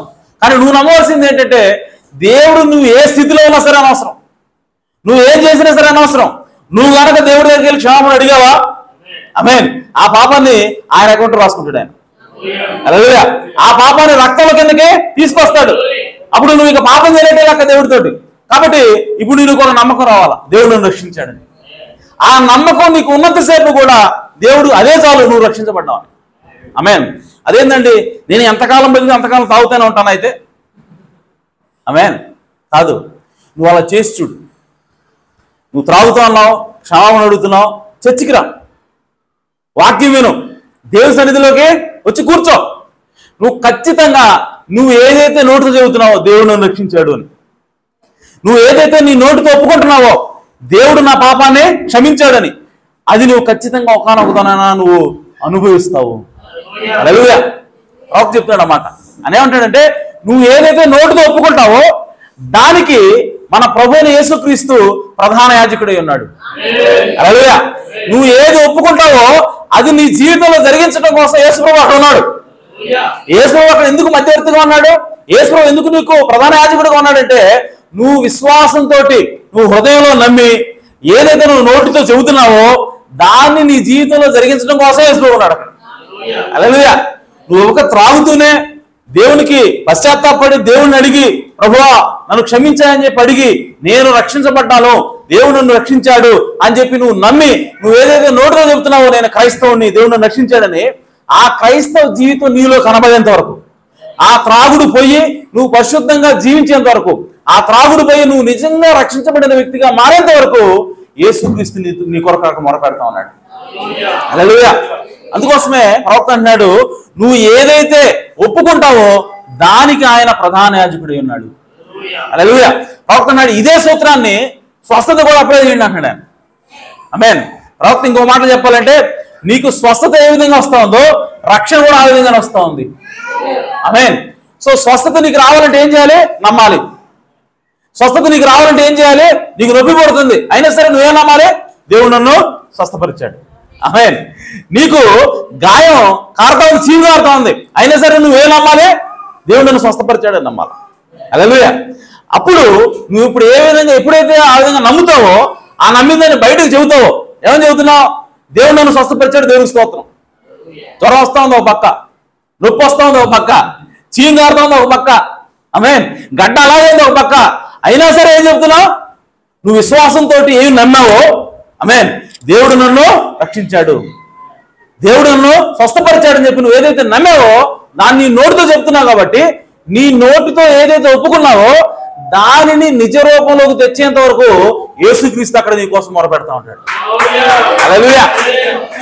కాబట్టి ప్రవక్త అంటాడు నువ్వు ఏదైతే ఒప్పుకుంటావో దాని వరకు ఆ ఒప్పుకునేంత వరకు నువ్వు రీచ్ అయ్యేంత వరకు దేవుడు నీకు సహాయం చేస్తాడు. హల్లెలూయా. అందుకోసమే మనం నమ్మిందని ఒప్పుకున్నప్పుడు ఆమేన్ నీకు స్వస్థత వస్తుంది. అలాగే రక్షణ కూడా అని ప్రవక్తున్నాడు. రక్షణ కూడా, ఆ రక్షణ స్వస్థత రెండు ఎక్కడిచ్చాడు దేవుడు, కల్వరి శిలువలో. ఆమేన్. సో కల్వరి శిలువలో ఆయన స్వస్థత ఇచ్చినట్టుగానే రక్షణ కూడా ఇచ్చాడు ఆయన. అందుకోసమే ఆయన ఏమంటాడంటే నువ్వు పాపం చేస్తున్నావా, నువ్వు బలహీనమైన పరిస్థితి ఉన్నావా, నీకు ఏదైనా అలవాటు ఉందా, అలవాటు ఉన్నా సరే నువ్వు నమ్ము. ఏమని నమ్మాలి, దేవుడు నువ్వు రక్షించాడు. హల్లెలూయా. నాకు త్రాగుడు ఉంది, నాకు ఈ జోలవాడే అలవాటు ఉంది అయినా సరే ప్రభువా నేను చెయ్యాలనుకోవట్లేదు అది, కానీ నా బలహీనత పని నేను పడిపోతున్నాను, నాకు సహాయం చేయ ప్రభువా, నన్ను తప్పించు ప్రభువా, నన్ను రక్షించు ప్రభువా, దీని నుంచి నన్ను విడుదల చేయ ప్రభువా అని చెప్పి నువ్వు ప్రార్థన చేసి దేవుడికి ఒప్పుకొని ఎప్పుడైతే యేసుక్రీస్తు నన్ను రక్షించాడు, నువ్వు త్రాగుతున్నా సరే ఒక పక్క నువ్వేం నమ్మాలి, యేసుక్రీస్తు నన్ను రక్షించాడు. ఆమేన్. ఒక పక్క జ్వరం ఉన్నా సరే నువ్వేం నమ్మాలి, దేవుడు నువ్వు స్వస్థపరిచాడు. ఆమేన్. ఒక పక్క నువ్వు తాగుతున్నా సరే ఏం చెప్పాలి, దేవుడు నన్ను రక్షించాడు. హల్లెలూయా. ఆ విశ్వాసం కోల్పోకుండా ఆ విశ్వాసంలో నువ్వు ఉండి అది నమ్ముతూ నువ్వు ఎంతకాలం అయితే నేను క్రైస్తవుణ్ణి అని చెప్పి నువ్వు చెబుతావో ఆ చెప్పిన ఒప్పుకోలు నీ జీవితంలో జరిగేంత వరకు యేసుక్రీస్తు అక్కడ నీ కోసం మొరపెడతా ఉంటాడు. హల్లెలూయా. కాబట్టి ఈరోజు మనం పరిశుద్ధమైనటువంటి జీవితాన్ని జీవించడానికి మనకి మూల సూత్రం ఏంటి అంటే మనం నమ్మాలి. దేవుడు నన్ను రక్షించాడని నువ్వు నమ్మాలా. ఆమేన్. నువ్వు పడిపోయినా సరే నమ్మాలి. ఆమేన్. నువ్వు కింద పడి దొరుకుతున్నా సరే నమ్మాలి దేవుడు నన్ను రక్షించాడు. హల్లెలూయా. ఏదైతే నమ్ముతున్నావో దాన్ని జరిగించడం కోసం యేసు ఉన్నాడు అక్కడ. హల్లెలూయా. కాబట్టి ఈ సోదరి సోదరులారా, మనము సాతాను ఏం చెబుతుందంటే నువ్వు తాగేవరా, ఏ ముఖం పెట్టుకొని చర్చికి పోతావు, నువ్వు ఏ ముఖం పెట్టుకొని దేవుడి దగ్గరికి వెళ్ళి ప్రార్థన చేస్తావు అని చెప్తుంది. కాదు కాదు, డాక్టర్ అంటున్నాడు వాడు తాగినప్పుడే నువ్వు ఎక్కడికి వెళ్ళాలి? దేవుడి దగ్గరికి వెళ్ళాలి. ఆమేన్. నువ్వేదో తప్పు చేసినప్పుడే దేవుడి దగ్గరికి వెళ్ళాలి. అందుకోసమే యేసుప్రభువు అన్నాడు రోగులకే వైద్యులు కావాలి కానీ ఆరోగ్యవంతులకి అవసరం లేదన్నాడు. హల్లెలూయా. యేసుప్రభువు వచ్చిందే రోగగ్రస్తుల కోసం, యేసుప్రభువు వచ్చిందే పడిపోయిన రక్షించడం కోసం. నిన్ను నువ్వు రక్షించుకుంటే యేసుప్రభువు రావాల్సిన అవసరం ఏంది? నీకు నువ్వుగా నీ అంతట నువ్వు పరిశుద్ధంగా జీవించగలిగితే యేసుప్రభువు వచ్చి రక్తం కాచాల్సిన అవసరం ఉంది. ఆమేన్. అందుకోసమే ప్రియ సోదరి సోదరులారా, మనం పరిశుద్ధమైనటువంటి జీవితాన్ని జీవించడానికి ఒక కీ, ఒక తాళం ఏంటంటే నువ్వు ఎంతగా పడిపోయినా సరే నీవు పశ్చాత్తాపడుతున్నావా? నువ్వు చేసింది తప్పని నువ్వు గుర్తిస్తున్నావా? ఆమేన్. గుర్తించావా? ఎస్ గుర్తించాను. దేవుడు నువ్వు క్షమించమని అడిగావా? ఎస్ అడిగాను. ఓకే, అయితే నీ పాపాలు క్షమించబడ్డాయి. యేసుక్రీస్తు నీ పాపాలను తన రక్తం కిందకి వేసుకున్నాడు. కాబట్టి నువ్వు ఇప్పుడు పాపరహితుడివి. దేవుడు నిన్ను రక్షించాడు. హల్లెలూయా.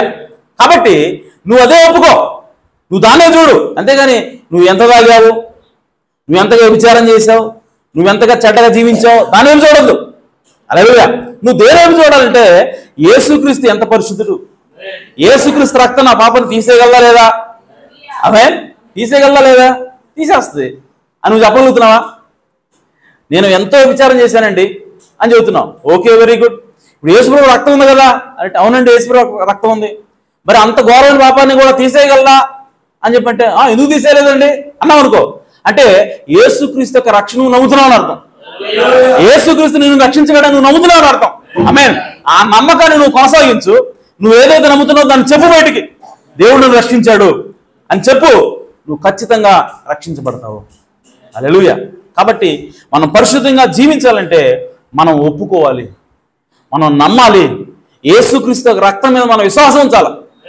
యేసుక్రీస్తు రక్తానికి అసలు అసాధ్యమైనది ఏది లేదు. యేసుక్రీస్తు రక్తానికి రక్తం తీసివేయలేని పాపం అంటే ఏది లేదు. ఆమేన్. దేవుడికి కావాల్సిందల్లా ఏంటంటే నువ్వు పశ్చాత్తాపడుతున్నావా లేదా, నువ్వు చేసిన తప్పని తెలుసుకున్నావా లేదా, అంతవరకే దేవుడికి కావాల్సింది. ఆమేన్. నువ్వు చేసిన తప్పని నీకు తెలుస్తా ఉంది, నువ్వు పశ్చాత్తాపడుతున్నావు. ఓకే, దేవుడికి వెళ్ళి ప్రార్థన చేసి క్షమాపణ చెప్పావు, సారీ చెప్పావు, ప్రభువా నన్ను క్షమించని చెప్పావు, అంతే నువ్వు చేయాల్సింది. ఇక నమ్ము దేవుడు నువ్వు రక్షించాడని. ఆ రక్తము ఆ ఘోర పాపాన్ని తీసేయగలను నువ్వు నమ్మి వెళ్ళిపో, నువ్వు కొనసాగు దేవుల్లో. ఆమేన్. యేసుక్రీస్తు నీ కొరకు విజ్ఞాపన చేస్తా ఉన్నాడు ఆల్రెడీ. హల్లెలూయా. కాబట్టి డాక్టర్ అన్నాడు మనం పరిశుద్ధంగా జీవించాలంటే అంత సింపుల్. జస్ట్ నమ్మితే చాలు, జస్ట్ నువ్వు ఒప్పుకుంటే చాలు. ఏమని ఒప్పుకోవాలి?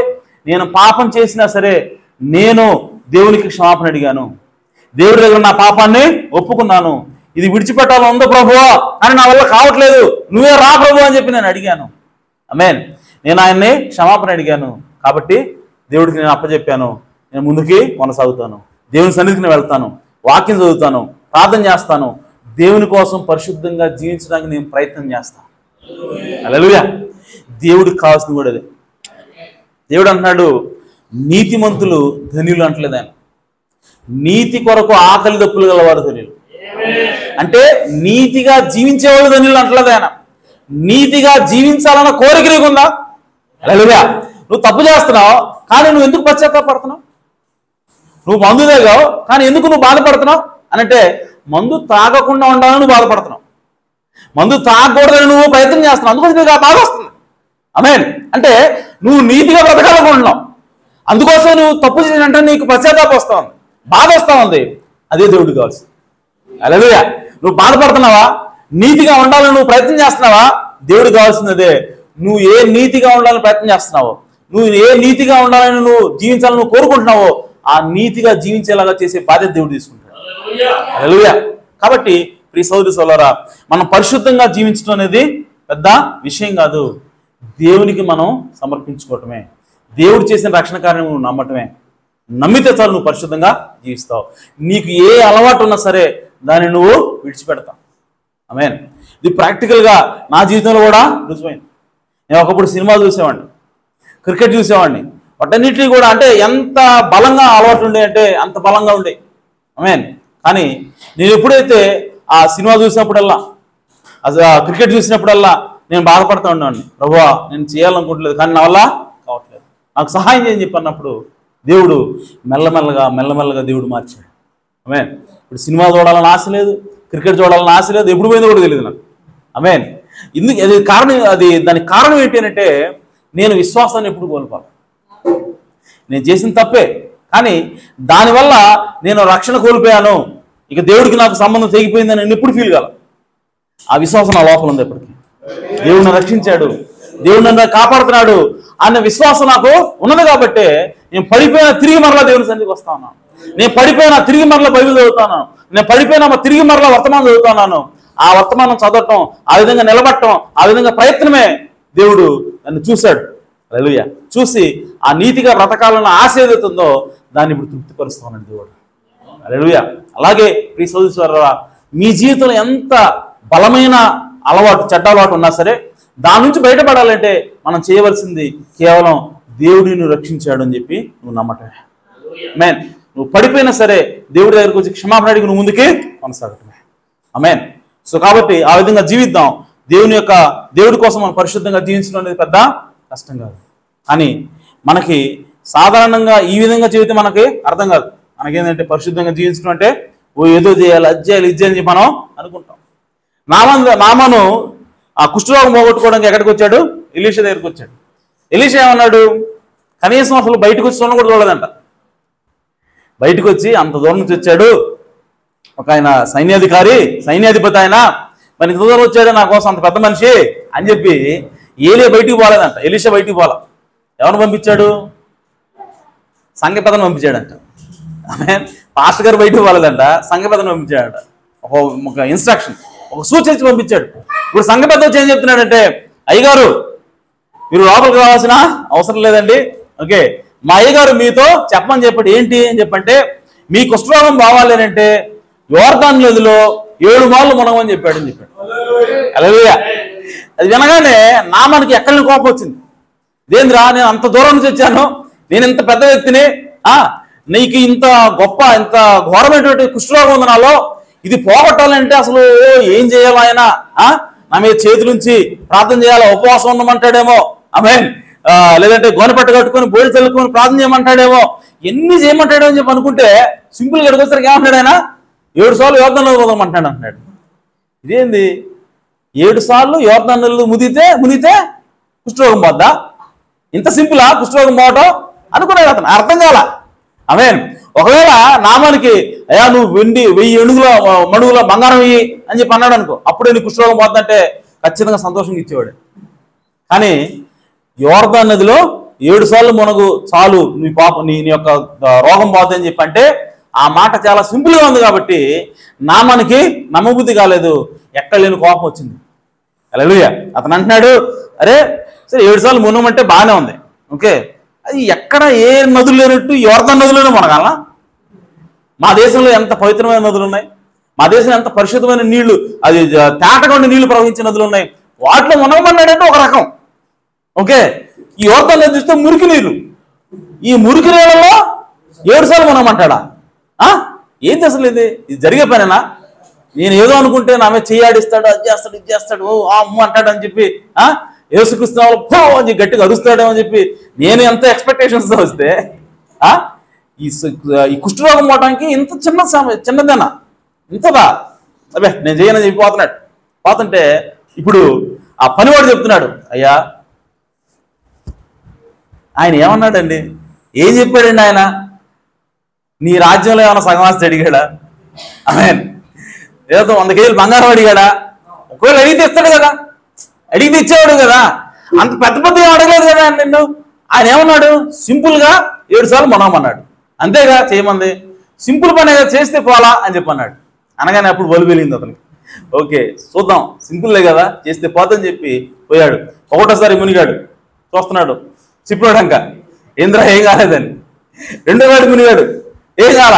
మూడోసారి మునిగాడు, చూస్తున్నాడు ఏం కాల, కోపం వస్తూ ఉంది. 4, 5, 6 సార్లు మునిగాడు. వాడన్నాడు, అయ్యా 7 సార్లు కదా అన్నది ఆయన, ఎందుకు నా వంక అంత గురువుగా చూస్తారు? 7సారి మునిగి చూడండి, ఆమేన్, లోపలండి పూర్తిగా అని చెప్పంటే అప్పుడు 7సారి మునిగిన తర్వాత చిన్న పిల్లవాని దేహం వల్ల మారిపోయాడు. హల్లెలూయా. కాబట్టి ప్రియ సోదరి సోదరా, దేవుడు చెప్పేటువంటి పనులు చాలా సామాన్యంగా ఉంటాయి. మన ఎక్స్పెక్టేషన్స్ ఏమో చాలా క్రిటికల్ గా ఉంటుంది. ఎంత పెద్ద పని చేయాలో, ఎంత పెద్ద పాపం పోవాలో అనుకుంటాం మనం. కానీ దేవుడు సింపుల్ గా వేలగొడతాడు. ఆమేన్. అందుకోసమే దేవుడు ఎప్పుడు కూడా సామాన్యతలో తను బయలుపరుచుకునే దేవుడే. ఆమేన్. సామాన్యమైనటువంటి వర్తమానం ద్వారా ఆయన గొప్ప కార్యాలు చేసే దేవుడే అన్నాడు. హల్లెలూయా. ఇదేంది, ఇంత చెడ్డ అలవాటు ఉంది నాకు, ఇంత చెడ్డ అలవాటు పోవాలంటే ఈ మందు తాగటం నాకు 20 సంవత్సరాల నుంచి 30 సంవత్సరాల నుంచి ఉంది, ఇది పోవాలంటే జస్ట్ నమ్మితే చాలా. యేసుక్రీస్తు రక్తం నన్ను తీసేయగలదు, నా పాపాన్ని తీసేసి రక్షించగలని చెప్పి జస్ట్ నమ్మితే చాలా, అంతేనా? ఉపవాసం ఉండాల్సిన అవసరం లేదా? ఆమేన్. 21 రోజులు ప్రార్థన అవసరం లేదా? ఆమేన్. వారానికి ఒకసారి ఉపవాసం ప్రార్థన చేయాల్సిన అవసరం లేదా? నమ్మితే చాలా అని అంటే ఎస్, నమ్మితే చాలు. హల్లెలూయా. దేవుని స్వార్థ ఎప్పుడు కూడా సామాన్యంగా ఉంటుంది. మనుషులను మనమే దాన్ని క్లిష్టతరం చేయాలి వస్తూ ఉంటాం. ఆమేన్. నువ్వు వచ్చే ఇజ్జే ఏందనుకున్నాదంటే అది వాలంటీ ఏందనుకున్నా మనం చెప్తూ ఉంటాం. ఆమేన్. ఎందుకు వస్తుంది అదే, ఎందుకు వస్తుంది భాషలు మాట్లాడాలంటే ఏందనుకున్నావు, నువ్వు అట్టుండాలి ఇట్టుండాలి, పరిశుద్ధాత్మ అంటే మామూలు విషయమా? నువ్వు అది అన్ని రోజులు భక్తిగా ఉండాలి, ఇన్ని రోజులు భక్తిగా ఉండాలి, నువ్వు బాప్తిసం తీసుకోవాలంటే మామూలు విషయమా? నువ్వు అసలు ముందు వచ్చి పరిశుద్ధంగా జీవించాలా. బాప్తిసం తీసుకునేదే పరిశుద్ధంగా జీవించడం కోసం. ఆమేన్. పరిశుద్ధంగా నువ్వు జీవిస్తే ఇంక బాప్తిసం ఎందుకు అవసరం లేదు కదా అని వాళ్ళు రివర్స్లో చెప్తారు. దానికి కారణం ఏంటంటే సింపుల్ విషయాలు, సాధారణమైన విషయాలు, దేవుని యొక్క సాధారణమైన విషయాలు మనుషులకు నమ్మడానికి కష్టంగా ఉంటాయి. ఆ విధంగా మార్చేశారు కాంప్లికేటెడ్గా స్వార్థని. కానీ దేవుడు అంటున్నాడు, నేను ఎప్పుడు సామాన్యంగానే ఉంటాను. యేసుక్రీస్తు ఈ భూమి మీదకి రావాలని, క్రీస్తు అభిషిక్తుడు మెస్సియా ఈ భూమి మీదకి వస్తాడని చెప్పి ప్రవక్తలందరూ చెబుతా ఉంటే ఇశ్రాయేల్ ప్రజలందరూ కూడా ఊహించుకుంటున్నారు దానికోసం. మెస్సియా అంటే ఎవరు అనుకుంటున్నావు? మెస్సియా అంటే రాజు. ఆయన ఎక్కడ పడతాడు? ఎక్కడ పెట్టి అక్కడ పట్టడు. ఆయన రాజు కుటుంబంలోనే పడతాడు. ఆమేన్. ఆయన వచ్చేటప్పుడు మామూలుగా ఉండదు, పరలోకం అంతా ఓపెన్ అయిపోద్ది, దేవదూతలందరూ కూడా కోలాహలం చేసుకుంటూ దిగి వస్తారు. ఆమేన్. రథాల మీద, గుర్రాల మీద, బంగారు రథాల మీద దేవుడు దిగి వస్తాడు. మెస్సి అంటే మామూలు విషయంగా అని వాళ్ళు అనుకుంటుంటే ఈయన ఎక్కడికి వచ్చాడు? పశువుల తొట్లో పుట్టాడు ఆయన వచ్చి. ఆమేన్. పేదవాళ్ళకైనా జన్మించాడు, వాళ్ళపోతే వడ్రంగి పని చేస్తున్నాడు ఆయన. చూస్తే ఈయన దేవుడు అని ఎవరో అనుకో. ఆమేన్. కానీ ఆయనే దేవుడు అన్నాడు, ఆయనే మెస్సి అన్నాడు. కాబట్టి ప్రియ సోదరి సోదరా, మనం పరిశుద్ధమైనటువంటి జీవితం జీవించాలంటే సింపుల్, నువ్వు నమ్ము చాలు అంతే. కింద పడ్డా నమ్ము, ఆమేన్, పైన నిలబడ్డా నమ్ము. నువ్వు చేయాల్సింది ఏంటంటే నమ్మటమే. దేవుడు నిన్ను రక్షించాడే నమ్ము. నువ్వు త్రాగుబోతువైనా నమ్ము, దేవుడు నన్ను రక్షించాడు. ఆమేన్. ఆ నమ్మకమే నిన్ను నిలబెడుతుంది, ఆ విశ్వాసమే నిన్ను రక్షిస్తుంది. అందుకోసం బైబిల్ రాయబడింది, యేసుక్రీస్తు యొక్క కృప వలన విశ్వాసం ద్వారానే మనం రక్షించబడి ఉన్నాం. ఎలా రక్షించబడ్డాం అంటే మనం విశ్వాసం ద్వారా రక్షించబడ్డాం. యేసు ప్రభు మన కృప చూపించాడు, ఆయన రక్తం కాచాడు. కానీ మనం విశ్వసించాలి దాన్ని, మనం నమ్మాలి దాన్ని. నమ్మినప్పుడు నువ్వు రక్షించబడతావు. రక్షణ అంటే పరిశుద్ధమైన జీవితం, రక్షణ అంటే పరిశుద్ధాత్మ బాప్తిసం. ఇవన్నీ కూడా ఒక ప్యాకేజ్. ఎప్పుడు వస్తానంటే నువ్వు నమ్మినప్పుడు వస్తుంది. హల్లెలూయా. కాబట్టి పరిశుద్ధంగా జీవించడానికి మనము నమ్మవలసి ఉన్నది. ఈరోజు చాలామంది ఏం చేస్తున్నారంటే, నేను సరిగ్గా జీవించట్లేదు కదా, నా బలహీనత ఇంకా పోలేదు కదా, నేను ఇంకా పాపం చేస్తున్నాను కదా, కాబట్టి ఏ ముఖం పెట్టుకుని నేను చర్చికి వస్తాను అని చెప్పాను. కొంతమంది చర్చికి అయితే వస్తా, కానీ ప్రభురాత్రి భోజనం తీసుకోను. నేనేం ముఖం పెట్టుకుని ప్రభురాత్రి భోజనం తీసుకోను. ఆమె నువ్వు చేయవలసింది ఏంటంటే నమ్మాలి ఫస్ట్. హల్లెలూయా. నువ్వు ఎంత ఘోరమైన పాపైనా, నీ అలవాటు, నీ బలహీనత ఎన్ని రోజుల నుంచి ఉన్నా, నువ్వు చేయాల్సింది ఏంటంటే ఈ బలహీనత నుంచి తీసివేయగల దేవుడు నా దేవుడు. ఈ అలవాటు నుంచి తప్పించగల దేవుడు నా దేవుడు. దేవుడు నన్ను రక్షించాడు, ఆయన తన రక్తాన్ని కార్చాడు, కాబట్టి నా పాపాన్ని ఆయన తీసివేశాడు. ఒకవేళ నేను కొత్తగా పాపం చేస్తే నేను చేయవలసింది ఒప్పుకోవటమే. ఒప్పుకున్నప్పుడు ఆయన తీసుకెళ్లి మరలా రక్తం కిందగా వేస్తాడు నా పాపాన్ని. అప్పుడు నేను పాపరహితుడిని అవుతాను. కాబట్టి నేను రక్షించబడ్డట్టే అని చెప్పి మనం నమ్మాలి. నమ్మి మనం ముందుకు వచ్చినప్పుడు నువ్వు ప్రభురాత్రి భోజనం కూడా తీసుకుంటావు. హల్లెలూయా. ఈరోజు ఏమంటారంటే ప్రభురాత్రి భోజనం తీసుకోవటం ఒకటే కదా, నేను ప్రార్థన పోతున్నా కదా చెప్పి అనుకుంటున్నాను. కానీ దేవుడు అంటున్నాడు, నా రక్తం త్రాగి నా శరీరము తిననివాడు నాలో పాలుభాగస్తుడు కాదు, వాడికి నాకు సంబంధం లేదంటున్నాడు. ఆమేన్. మరి నువ్వు ఎంతకాలం దేవునితో ఉంటావు? దేవునికి దూరంగా ఉంటావు. మనం అనుకుంటున్నాం రొట్టె ద్రాక్షరం తీసుకోపోవటమే కదా, అందులో పెద్ద విషయం ఉంది. ప్రార్థనకు వస్తున్నాం, ఓకే, ఆటలు పాడుతున్నాం, కానుకలు ఇస్తున్నాం, దశంభాగాలు ఇస్తున్నాం, అన్నీ చేస్తున్నాం కదా. ఆ ఒక్కటి తీసుకోకపోతే ఏమైంది? అది కూడా మనకు ఒక ఇది ఉంది కదా, అయోగ్యంగా తీసుకోకూడదని. కాబట్టి నేను అయోగ్యంగా ఉన్నాను కాబట్టి నేను తీసుకోను. ఆమేన్. నువ్వు అయోగ్యంగా ఉన్నావని ఎవరు చెప్పాను నీకు? నువ్వు నమ్ముతున్నావు అయోగ్యంగా ఉన్నావని. ఆమేన్. నువ్వు తప్పు చేసినా సరే నువ్వు ఒప్పుకొని పశ్చాత్తాపడి దేవుని దగ్గరికి వెళ్ళి నువ్వు దాన్ని విడిచిపెడితే, దేవుడి దగ్గర యేసుక్రీస్తు రక్తంలో దాన్ని నేను నీ రక్తం కింద వేస్తానని నువ్వు చెబితే, ఆమేన్, ఆయన దాన్ని నీకు తీసుకెళ్లి రక్తం కింద వేస్తాడు. నువ్వు ఇప్పుడు ఓపిక అయిపోతున్నావు. ఆమేన్. నువ్వు యోగ్యత కలవాడివే. ఆమేన్. నువ్వెందుకు ఆ రొట్టె ద్రాక్షరసంలో పాలు పొందకుండా ఎన్ని సంవత్సరాలు ఉంటావు? అట్లా ఎన్ని నెలలు ఉంటావు? కాబట్టి మనం చేయవలసింది ఏంటంటే దూరంగా ఉండటం కాదు, ప్రభురాత్రి భోజనానికి మనం పరిశీలన చేసుకుని పశ్చాత్తాపడి దేవునికి సమర్పించాలి. నువ్వు నిజంగా ఆ అలవాటును విడిచిపెట్టాలనుకుంటున్నావా? ఆ పాపం నాలోంచి పోవాలని నువ్వు నిజంగా కోరుకుంటున్నావా? అది నువ్వు చేస్తున్న తప్పే నీకు తెలుస్తుందా? నువ్వు పశ్చాత్తాపం ఉందా నీలో? అయితే దేవుడి దగ్గరికి రా, దేవుడి దగ్గరికి చూపుకో, విడిచిపెట్టు. అది తీసుకెళ్ళి దేవుడు రక్తం కింద వేస్తాడు, యేసుక్రీస్తు రక్తం వేస్తాడు. అంటే యేసుక్రీస్తు అన్నాడు, నువ్వు విడితే, నువ్వు వదిలిపెడితే, నువ్వు పశ్చాత్తాపడితే దాన్ని తీసుకెళ్ళి నా ఖాతాలో రాసుకుంటావు. హల్లెలూయా. అది నా ఖాతాలో రాసుకుంటా నేను, అప్పుడు నీకు సంబంధం లేదు అది. కాబట్టి నువ్వు దాని గురించి భయపడాల్సిన అవసరం లేదు. నువ్వు వచ్చి ప్రభురాత్రి భోజనం తీసుకో. ఎందుకంటే నీ పాపాలు నా రక్తం కింద వేసుకున్నాను కాబట్టి ఇప్పుడు నువ్వు యోగ్యుడు అన్నావు. అలా యోగ్యుడిగా చేసేది ఏంటంటే నీ విశ్వాసమైనది, నీ నమ్మకమైనది. నువ్వు నమ్ముతున్నావా యేసుక్రీస్తు నన్ను రక్షించగలడు, యేసుక్రీస్తు నా తప్పును క్షమించగలడు అని నువ్వు నమ్ముతున్నావా?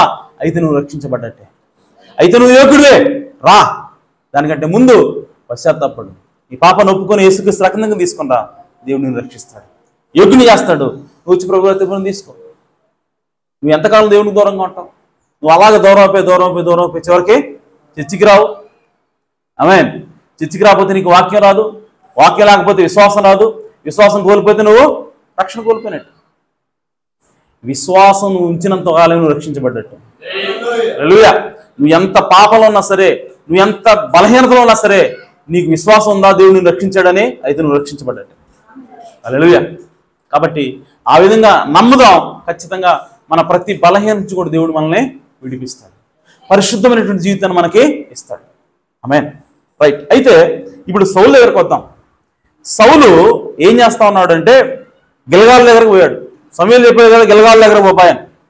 సో ఈ గిల్గాలు దగ్గర పోకముందే సౌలు జీవితంలో ఏం జరిగింది? నూతన హృదయం వచ్చింది, అతనికి నూతన ఆత్మ వచ్చింది. అంటే నీతీకరించబడ్డాడు, శుద్ధీకరణ పొందుకున్నాడు. ఇక అతనికి కావాల్సింది ఏంటంటే పరిశుద్ధాత్మ బాప్తిసం, గుర్తు కావాలి, టోకెన్ కావాలి. ఓకే. సో దానికోసం అతను ఎక్కడికి వెళ్ళాడు? గిల్గాలుకి వెళ్ళాలి. ఆమేన్. గిల్గాలు అంటే అర్థం ఏంటి అని చెప్పంటే, గిల్గాలు అనగా ఐగుప్తు నుంచి పూర్తిగా వేరైనటువంటి సమయం. గిల్గాలు అనగా అది అక్కడ ఆ గిల్గాల్ అనే పేరు ఎప్పుడు పెట్టారంటే, యోర్దాను దాటారు వీళ్ళు. యెహోషువ యోర్దాను నీటిని ఏకరాశికి లేపిన తర్వాత వీళ్ళు యోర్దాను దాటిన తర్వాత వాళ్ళు ఎక్కడ దిగారంటే గిల్గాల్ అనే ప్రాంతంలో దిగారు. దిగిన తర్వాత దేవుడు వాళ్ళకి ఏం చెప్పాడంటే, అబ్బాయి ఇశ్రాయేలు ప్రజలందరికీ కూడా నీవు సున్నతి చేయి. ఎందుకు సున్నతి చేయమన్నాడు అని అంటే, వాళ్ళు ఐగుప్తు దేశంలో బయలుదేరినప్పుడు ఎవరైతే బయలుదేరో వాళ్ళందరూ కూడా చనిపోయారు. ఇక మిగిలిన వాళ్ళందరూ ఎవరంటే ఈ మార్గ మధ్యలో పుట్టినోళ్ళు, పుట్టి పెరిగి 40 సంవత్సరాలు వచ్చిన వాళ్ళకి. ఆమేన్. ఒకరికి 20 సంవత్సరాలు, ఒక 30 సంవత్సరాలు, అలాగా రకరకాల మన ఏజ్లో ఉన్న వాళ్ళు ఉన్నారు. సో వీళ్ళందరికీ కూడా ఏం లేదంటే సున్నతి లేదు. హల్లెలూయా. అప్పుడు దేవుడు ఏమన్నాడంటే, నీవు ఈరోజు వీళ్ళందరికీ కూడా సున్నతి చేయి. ఆమేన్. ఈరోజు ఐగుప్తు యొక్క అవమానాన్ని నేను మీకు తీసేస్తాను అని చెప్పి అన్నాడు. ఆమేన్. సో వీళ్ళందరికీ కూడా దేవుడు ఏమంటున్నాడంటే, నీ వాళ్ళకి సున్నతి అనే గుర్తు, సున్నతి అనే గుర్తు పొందుకున్నటువంటి ప్రదేశమే గిల్గాల్ అయి ఉన్నది. ఆమేన్. అందుకోసం గిల్గాల్ అని పేరు పెట్టారు. సున్నతి చేసినందుకే ఆ ప్రాంతానికి ఏం పెట్టారు? గిల్గాల్ అని పేరు పెట్టారు. సో గిల్గాల్ అనగా సున్నతి అయి ఉన్నది. గిల్గాల్ అనగా దేవుని యొక్క ఆత్మచేత ముద్రించబడటం అయినది. సున్నతి అంటే అర్థం ఏంటి? దేవుని యొక్క ఆత్మచేత ముద్రించబడటం. ఆమేన్. అబ్రహాము దేవుణ్ణి నమ్మాడు, అది అతనికి నీతిగా ఎంచబడింది. దేవుడు అతను నీతిమంతుడిని ఎంచిన దానికి గుర్తుగా, దేనికి? అబ్రహాము నీతిమంతుడు అని దేవుడు గుర్తించిన దానికి గుర్తుగా దేవుడు ఏమన్నాడంటే, నువ్వు సున్నతి చేసుకో. హల్లెలూయా. నీకు, నాకు, నీ సంతానానికి, నా సంతానానికి ఇది నిబంధన, ఇది నిత్యమైన నిబంధన. ఆమేన్. ఏమిటి అంటే, మీరు సున్నతి అనే గుర్తుని మీరు కలిగి ఉండాలా. సున్నతి అనే గుర్తు మీరు కలిగి ఉన్నప్పుడు మీరు నా ప్రజలు అంటారు, నేను మీ దేవుడిని అంటాను దేవుడు చెప్పాడు. హల్లెలూయా. కాబట్టి ఆ 40 సంవత్సరాల అరణ్యంలో ఎవరైతే పుట్టి పెరిగారో వాళ్ళందరికీ సున్నతి లేని కారణాన్ని బట్టి ఆ యోర్దాను దాటిన తర్వాత ఆ గిల్గాల్ అనే ప్రాంతంలో ఇశ్రాయేలు ప్రజలకి యెహోషువ ఏం చేశాడంటే సున్నతి చేశాడు. తద్వారా దేవుని ప్రజలు అయ్యారు వాళ్ళందరూ కూడా. ఆమేన్.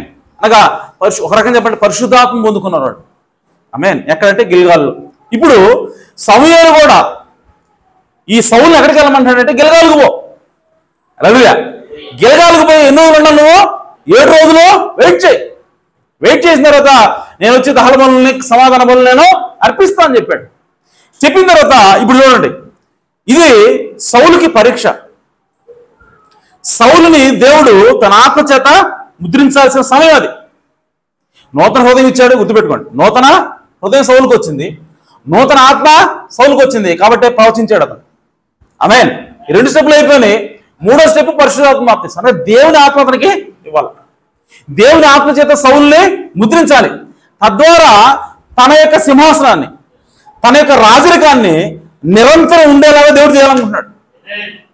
ఆ నిరంతరం రాజరికాన్ని కంటిన్యూ చేయడానికి ముందుగా దేవుడు ఇచ్చినటువంటి చిట్ట చివరి పరీక్ష అది. హల్లెలూయా. ఏంటి ఆ పరీక్ష అంటే, గిల్గాల్లో 7 రోజులు వెయిట్ చేయి. ఆమేన్. వెయిట్ చేసిన తర్వాత ఇప్పుడు 1వ రోజు వెయిట్ చేసి పోయి ప్రజలందరినీ కూడా సమకూర్చి రండి, సమూయేలు ఈ విధంగా చెప్పాడు, 7 రోజులు వెయిట్ చేయమన్నాడని చెప్పినప్పుడు వాళ్ళందరినీ కూడా పిలుచుకొచ్చాడు. వీళ్ళందరికీ ఏం చెప్పాడు అంటే, సమూయేలు నన్ను రాజుని చేశాడు, సమూయేలు నన్ను అభిషేకించాడు, ఇదిగో ఇశ్రాయేలు ప్రజలందరి మీద నువ్వు రాజు వెళ్తావని చెప్పాడు అని చెప్పంటే, అదేంది భయ్ నువ్వు గాడిదలు కాసుకున్నాడు కదా, ఆమేన్, నిన్ను రాజు అంటావని చెప్పంటే, నువ్వు రాజు ఏంది, నువ్వు మా బంధువు కదా, నువ్వు మాలో ఒకటి కదా, నిన్ను రాజు అని చెప్పంటే మీ ఎట్ట నమ్ముతావు అని చెప్పంటే, మరి అబ్బాయి సమూయేలే చెప్పాడు నాకు, సమూయేలు తైలం పోసి నన్ను అభిషేకించాడు, నిన్ను రాజుగా చేశాడని చెప్పి నాకు చెప్పాడని చెప్పంటే మేము నమ్మం. అయితే రండి, అయితే నమ్మరా, రండి. సమూయేలు నాకు చెప్పాడు ఏమనంటే, 7 రోజుల తర్వాత నేను వస్తాను. ఆమేన్.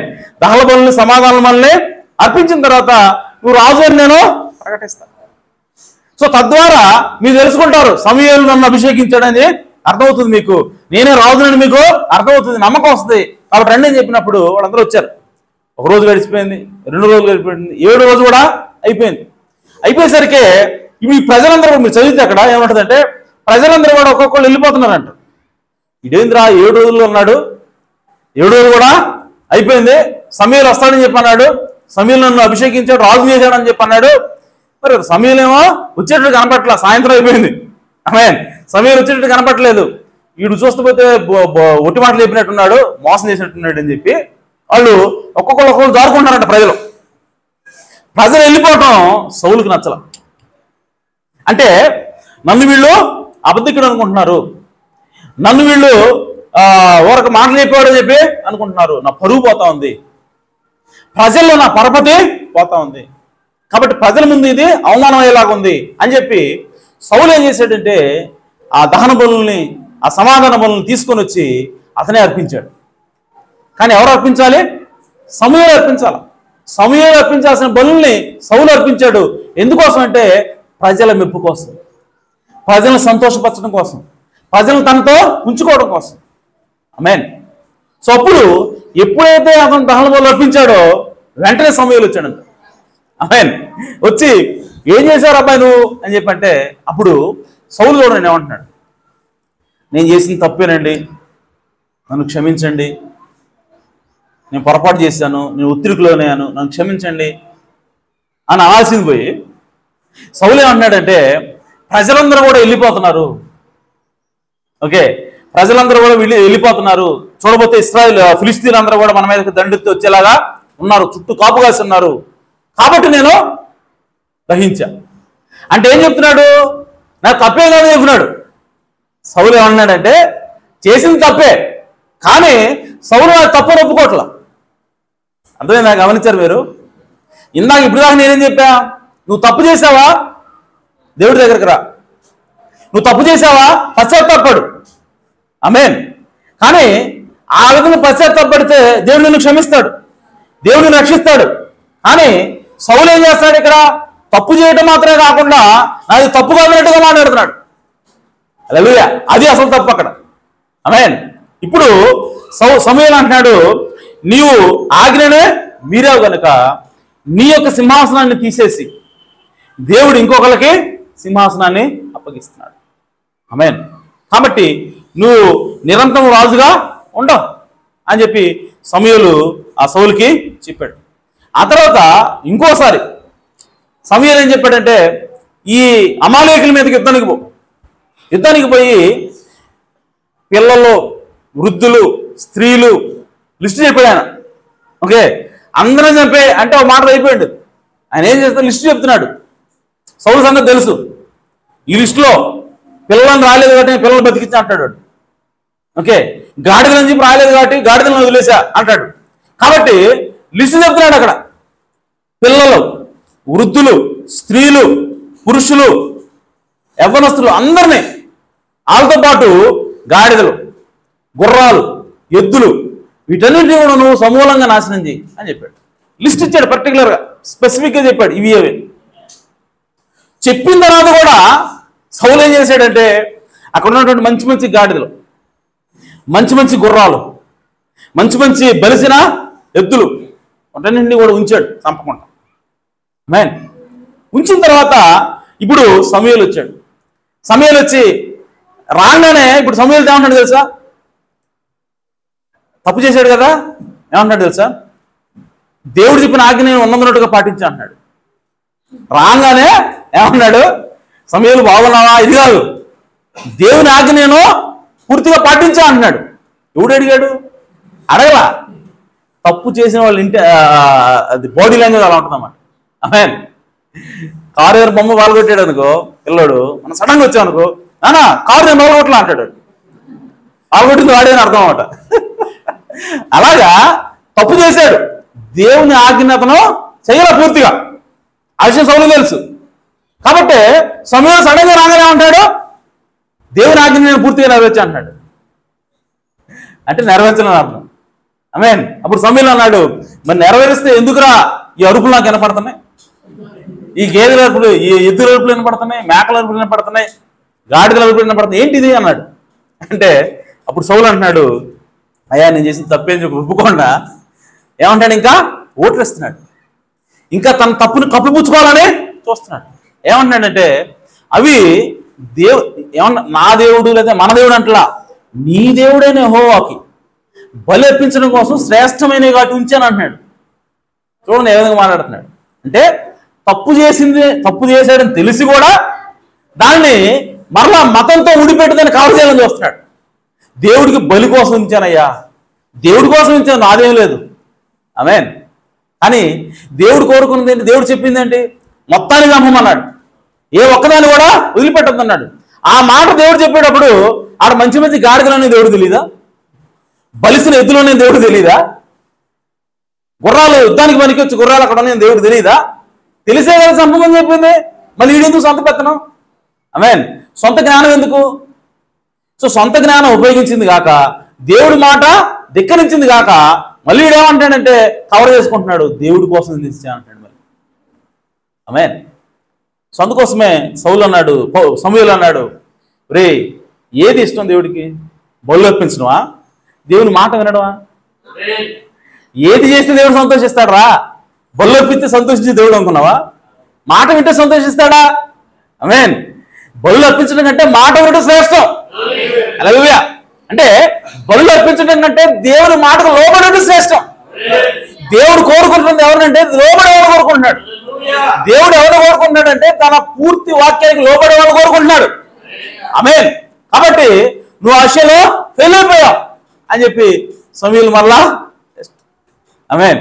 సో ఇప్పుడు సమూయేలు అంటాడు, నీవు ఈ విధంగా చేసావు కాబట్టి, మూర్ఖంగా నువ్వు ప్రవర్తించావు కాబట్టి, నీవు దేవునికి ధిక్కరించావు కాబట్టి, అది ఏ పాపం అని అంటే అది సోదె చెప్పుట అనేటువంటి పాపంతో సమానం. నువ్వు దేవునికి లోబడలేదు. సో లోబడకపోవటం ఎదురు తిరగటమై ఉన్నది. ప్రవక్త అంటున్నాడు, విధేయత అంటే అర్థం ఏంటి అని చెప్పి డిక్షనరీలో ఎదిగాడంటే, డిక్షనరీలో ఎదిగితే ఆయన ఏం కనపడిందంటే దేవుణ్ణి ధిక్కరించడమే లోబడకపోవటం అంట. లోబడకపోవటం అంటే ఏంటి? ధిక్కరించడమే లోబడకపోవటం, ఎదిరించడమే లోబడకపోవటం. కాబట్టి ఈరోజు నేను దేవుని చెప్పిన మాట వినలేదు అంటే అర్థం ఏంటంటే నువ్వు ధిక్కరించావని అర్థం. మనకనిపిస్తుంది, మన దృష్టిలో ఎలా ఉంటుంది, దేవుడు చెప్పింది చెయ్యలేదు అంతే, అంతే కదా, పెద్ద విషయం కావాలన్నట్టుగా ఉంటుంది. నువ్వు దేవుడు చెప్పింది చెయ్యలేదు అంటే అర్థం ఏంటంటే దేవుడికి వ్యతిరేకంగా జీవించావని అర్థం. ఆమేన్. నువ్వు దేవుడికి ఎదురు తిరిగావని అర్థం. మనం అనుకుంటాం చెయ్యవద్దు అన్న పాపాన్ని చేస్తే కదా దేవుడికి ఎదురు తిరిగినట్టు. ఆమేన్. వ్యభిచారం చెయ్యొద్దు, దొంగతనం చెయ్యొద్దు అని చెప్పంటే నువ్వు చేసేవనుకో, దాని అర్థం ఏంటి అంటే నువ్వు కేవలం ఆగినగా మీరేమనుకుంటున్నావు.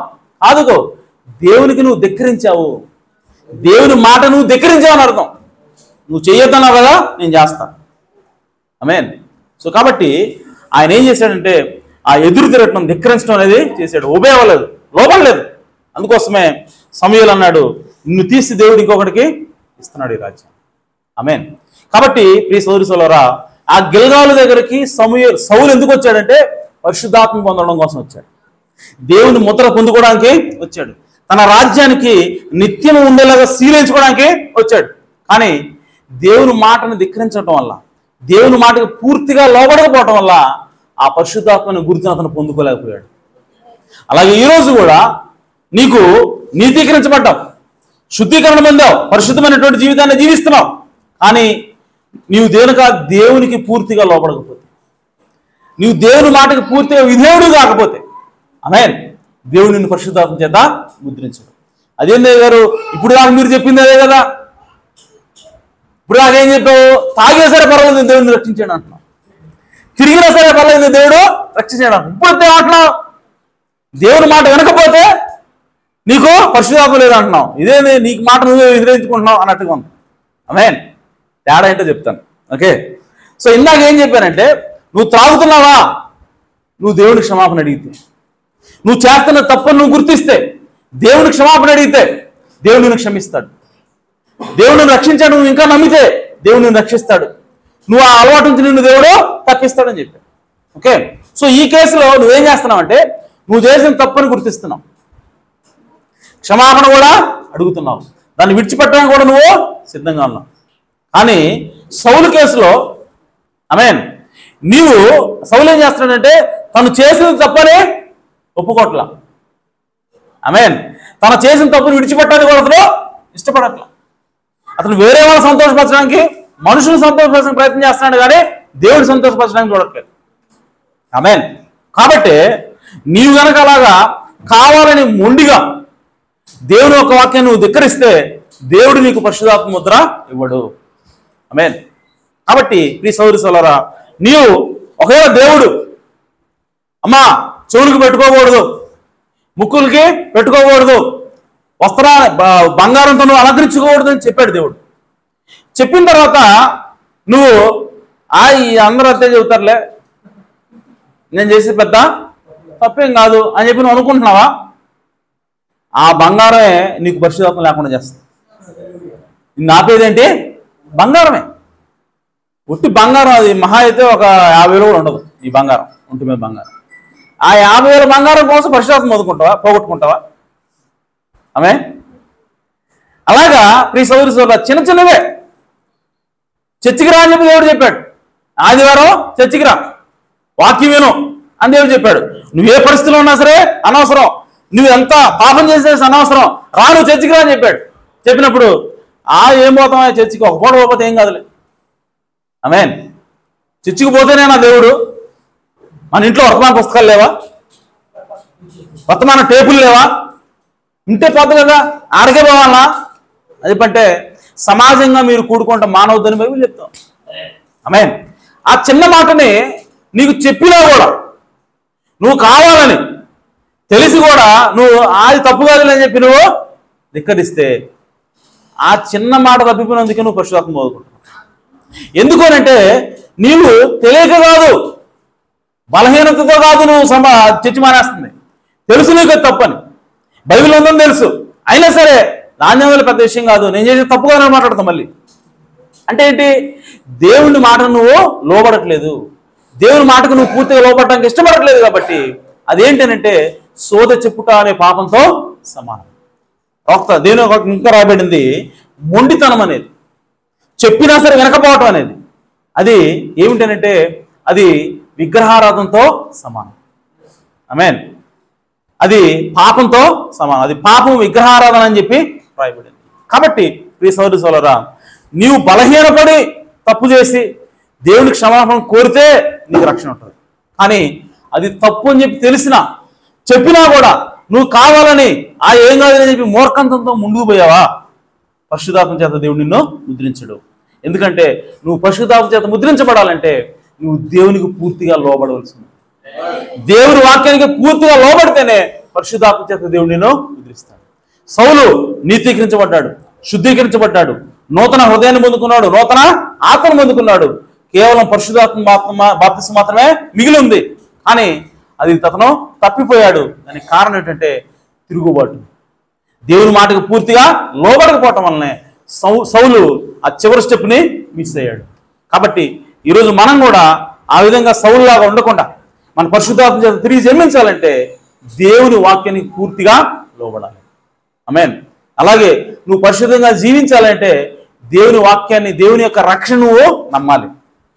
నువ్వు పడిపోయినా సరే తిరిగి నిలబడటానికి ప్రయత్నం చేయి. క్షమాపణ అడుగు, దేవుడి దగ్గర రా, పశ్చాత్తాపడు. దేవుడు నిన్ను క్షమించడానికి, నిన్ను పరిశుద్ధంగా జీవించడానికి ఆయన దేవునికి మనకి ఇవ్వడం మధ్యవర్తి అన్నాడు. ఆయన మనకు ప్రధాన యాజకుడు అన్నాడు. మనం ఏదైతే ఒప్పుకుంటామో దానిని నీ జీవితంలో జరిగించేంత వరకు ఆయన మన మధ్యలో మధ్యవర్తిగా ఆయన ఉన్నాడు. కాబట్టి మనం పరిశుద్ధంగా జీవిద్దాం. మరి పరిశుద్ధాత్మను పొందుకోవడానికి మనం దేవుని యొక్క వాక్యాన్ని పూర్తిగా లోబడదాం. అప్పుడు దేవుడు పరిశుద్ధాత్మ చేత ఆయన మనల్ని ముద్రిస్తాడు. ఆ పరిశుద్ధాత్మను పొందుకునే సమయమో ఇదే, ఆ పరిశుద్ధాత్మను ఇచ్చేటువంటి వర్తమానమో ఇదే. సాయంకాల వర్తమానం మనకి పరిశుద్ధాత్మనే ఇస్తుంది. కాబట్టి ఈ వర్తమానం ప్రకారంగా జీవిద్దాం, బైబిల్ ప్రకారంగా జీవిద్దాం. దేవుని యొక్క ఆత్మ చేత మనము ముద్రించబడదాం. దేవుడి మాటలు దీవించును గాక, దేవుడి వల్ల సమృద్ధిగా ఆశీర్వించును గాక. ఆమేన్. ఈ సమయంలో సాంగులు వచ్చే సమయం తీసుకుంటాం.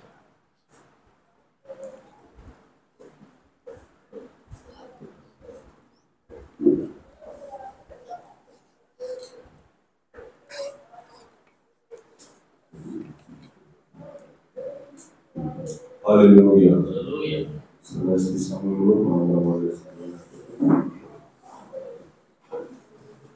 హల్లెలూయా. స్తోత్రములు, స్తోత్రములు, స్తోత్రములు, స్తోత్రములు, స్తోత్రములు. ఇదిగో నా తండ్రి, కాల సమయంలో యథార్థంగా పెట్టుకొని మాతో మాట్లాడాను. విధేయత కలిగి ఉండాలని, లోబడి ఉండాలని, తగ్గింపు జీవితం కలిగి ఉండాలని దేవాలను తెలియపరచాను. ఒక వ్యక్తి నా తండ్రి తప్పు చేసినప్పుడు ఆ తప్పు కంటే బలముగా దేవుడు నన్ను రక్షించాడని అతను ఒప్పుకోగలిగి ఉన్నప్పుడు నిశ్చయముగా దేవుడు ఆయన రక్షిస్తాడని మాకు తెలియపరచాడు. తన పాపం నుండి విడిపిస్తాడని, తనకున్నటువంటి ప్రతి బలహీనత నుండి దేవుడు విడిపించే దేవుడిని నమ్మినట్లయితే నిశ్చయముగా తను ఆ పాపం నుండి విడుదల పొందుతాడని మాకు తెలియపరచాడు. ప్రభువా, ఇదిగో రూతు గురించి మాకు తెలియపరచాడు. రూతు నిర్ణయం తీసుకున్నది, కష్టపడి పని చేసింది, విశ్రాంతి తీసుకుంది ప్రభువా. అలాగే నా తండ్రి, ఈనాడు వధువు కూడా నిర్ణయం తీసుకోవాల్సిన అవసరం ఉన్నది, కష్టపడవలసిన అవసరం ఉన్నది, ఆ విశ్రాంతిలోకి వెళ్ళవలసిన అవసరం ఉన్నదని మాకు తెలియపరచావు ప్రభువా. ఇదిగో నీతికరణ, శుద్ధీకరణ, పరిశుద్ధాత్మ బాప్తిసం పొందుకునేంత వరకు కూడా, ఓ ఆత్మీయ ముద్ర పొందుకునేంత వరకు కూడా ఎదుగుదలకూడదని మాకు తెలియపరచావు. నిశ్చయముగా నీ స్థితి ఎలా ఉన్నప్పటికీ కూడా దేవుడు దాన్ని మారుస్తాడని ఆ విశ్వాసంలో కలిగి ఉండాలని మాకు తెలియదు. ఇదిగో అన్నిటికంటే ముందుగా నీకు విశ్వాసం ఉండాలని, ఓ పట్టుదలతో కూడినటువంటి విశ్వాసమును కలిగి ఉన్నప్పుడు, నేను చేసేది తప్పని తెలిసినప్పుడు, దాన్ని విడిచిపెట్టాలని ఆశ ఉన్నప్పుడు ఖచ్చితంగా దేవుడు దాన్ని విడిపించే ఆ శక్తివంతుడైనటువంటి దేవుడని మాకు తెలియపరచారు. ఇదిగో సౌలు అయితే నా తండ్రి ఎన్నో వారు నా తండ్రి పడిపోయినప్పటికీ దేవా తను చేసినటువంటి తప్పును గ్రహించలేకపోయాడు, తను ఒప్పుకోలేకపోయాడు ప్రభు. సౌలు జీవితంలో నీతికరణ శుద్ధీకరణ జరిగింది కానీ పరిశుద్ధాత్మ బాప్తిస్మం జరగలేదని మాకు తెలియదు. ఎందుకంటే నా తండ్రి ఓ ప్రభు సౌలు జారిపోయినటువంటి శ్వాసగా కనపడినాడు. ఇదిగో నా తండ్రి మా జీవితాల్లో ప్రభు మేమును నా తండ్రి ఓ ప్రభు మందిరం పొంచుటలో, ఆయా ఆదివారం నా తండ్రి సన్నిధిలో కూడుకోవట్లో, ఆయా ప్రభరాత్రి భోజనంలో నా తండ్రి పాల్గొనట్లో నా తండ్రి మేము ఎదురుగా ప్రభు నీ వాక్యం ఏదైతే చెప్పిందో దాని ప్రకారం జీవించే ఆ గొప్ప దళితులు మా అందరికి దయచేయమని ప్రభు. ఇది లోబడాలని మాకు తెలియపరచాలి, వాక్యాన్ని అంగీకరించాలని మాకు తెలియపరచాలి ప్రభు. వాక్యమే నేను ఏదైనా చేయగలని మాకు తెలియపరచాలి. అవును ప్రభు. ఆ వాక్యానుసారమైనటువంటి జీవితాన్ని మేము కలిగి ఉండటం సహాయం దయచేయండి. ఆ విధేయతను మాకు దయచేయండి ప్రభు. లోబడే జీవితాన్ని మాకు దయచేయండి ప్రభు. ఆ ఒప్పుకోలు మాకు దయచేయండి ప్రభు. ఓ పరిశుద్ధాత్మతో ముద్రించమని అడుగుతున్నారు ప్రభు. అవును నాయన. అతి జీవితాన్ని మా అందరికి దయచేయమని అడుగుతున్నాను ప్రభు.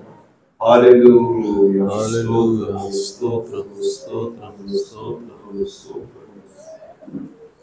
యేసుక్రీస్తు నామములో జీవమున్నది, నీతి మార్గమందున వెలుగున్నది. యేసుక్రీస్తు నామములో జీవమున్నది, నీతి మార్గమందున వెలుగున్నది. యౌవనులు పాపమంతటి నుండి, యౌవనులు పాపమంతటి నుండి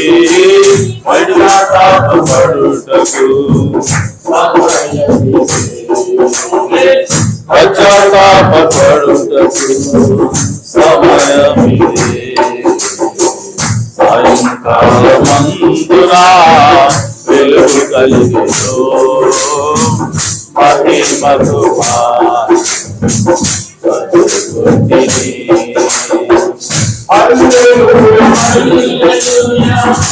హల్లెలూయా, హల్లెలూయా, హల్లెలూయా, హల్లెలూయా, హల్లెలూయా,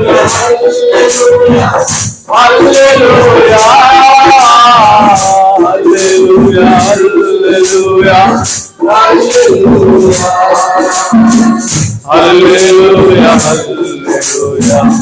హల్లెలూయా, హల్లెలూయా, హల్లెలూయా, హల్లెలూయా. సాయంకాలమందున వెలుగు కలిగెను మహిమకు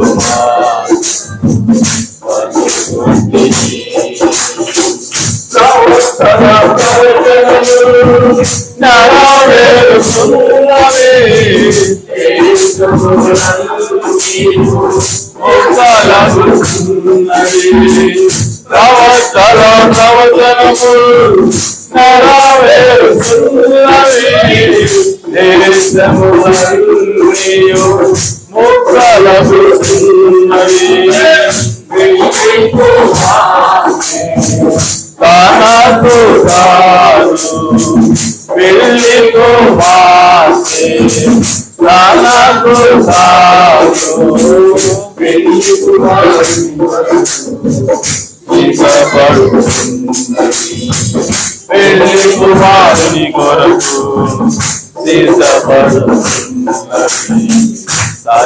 సాయంకాలమందున వెలుగు కలిగెను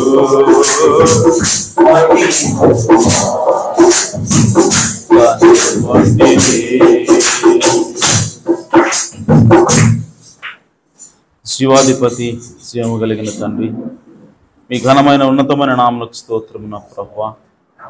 నిజముగా నాయన మీ వాక్యానికి మేము విధేయులైనప్పుడు, మీ వాక్యానికి పూర్తిగా లోబడినప్పుడు మీ ఆత్మచేత మమ్మల్ని ముద్రించే దేవుడు అన్నావు ప్రభువా. నిజంగా నా తండ్రి, అయ్యా మా ఆశ ఏదైనది ప్రభువా. అయ్యా మీ వాక్యానికి పూర్తిగా లోబడాలన్నది మా ఆశ ప్రభువా. అయ్యా నా తండ్రి, మీ ఆత్మచేత ముద్రించబడాలన్నది మా ఆశ అన్నది ప్రభువా. అయ్యా నా తండ్రి, ఆశపడే ప్రాణాన్ని తృప్తిపరిచే దేవా, మీరు రంగం మీదకి రండి ప్రభువా. అయ్యా మీ బిడ్డమైనటువంటి వాళ్ళందరినీ కూడా ప్రభువా మీ ఆత్మచేత ముద్రించమని వేడుకుంటున్నాను తండ్రి. నీతి కొరకు ఆకలి దప్పులు గలవారు ధనిలు, వారు తృప్తి పరచబడుదురని వాక్యం రాయబడింది ప్రభువా. మీ వాక్యం కోసం, మీ నీతి కోసం నాయన మేము అయా నా తండ్రి ఆశ కలిగి ఉన్నాం ప్రభువా. మీ వాక్యానుసారంగా మేము జీవించాలన్న ఆశతో, కోరికతో ఉన్నాం ప్రభువా. అయా ఆ విధంగా జీవించాలంటే మీ ఆత్మ సహాయం మాకు అవసరమైనది ప్రభువా. మీ నడిపి మాకు అవసరమైనది ప్రభువా. కనుక మీరు దిగిరండి ప్రభువా.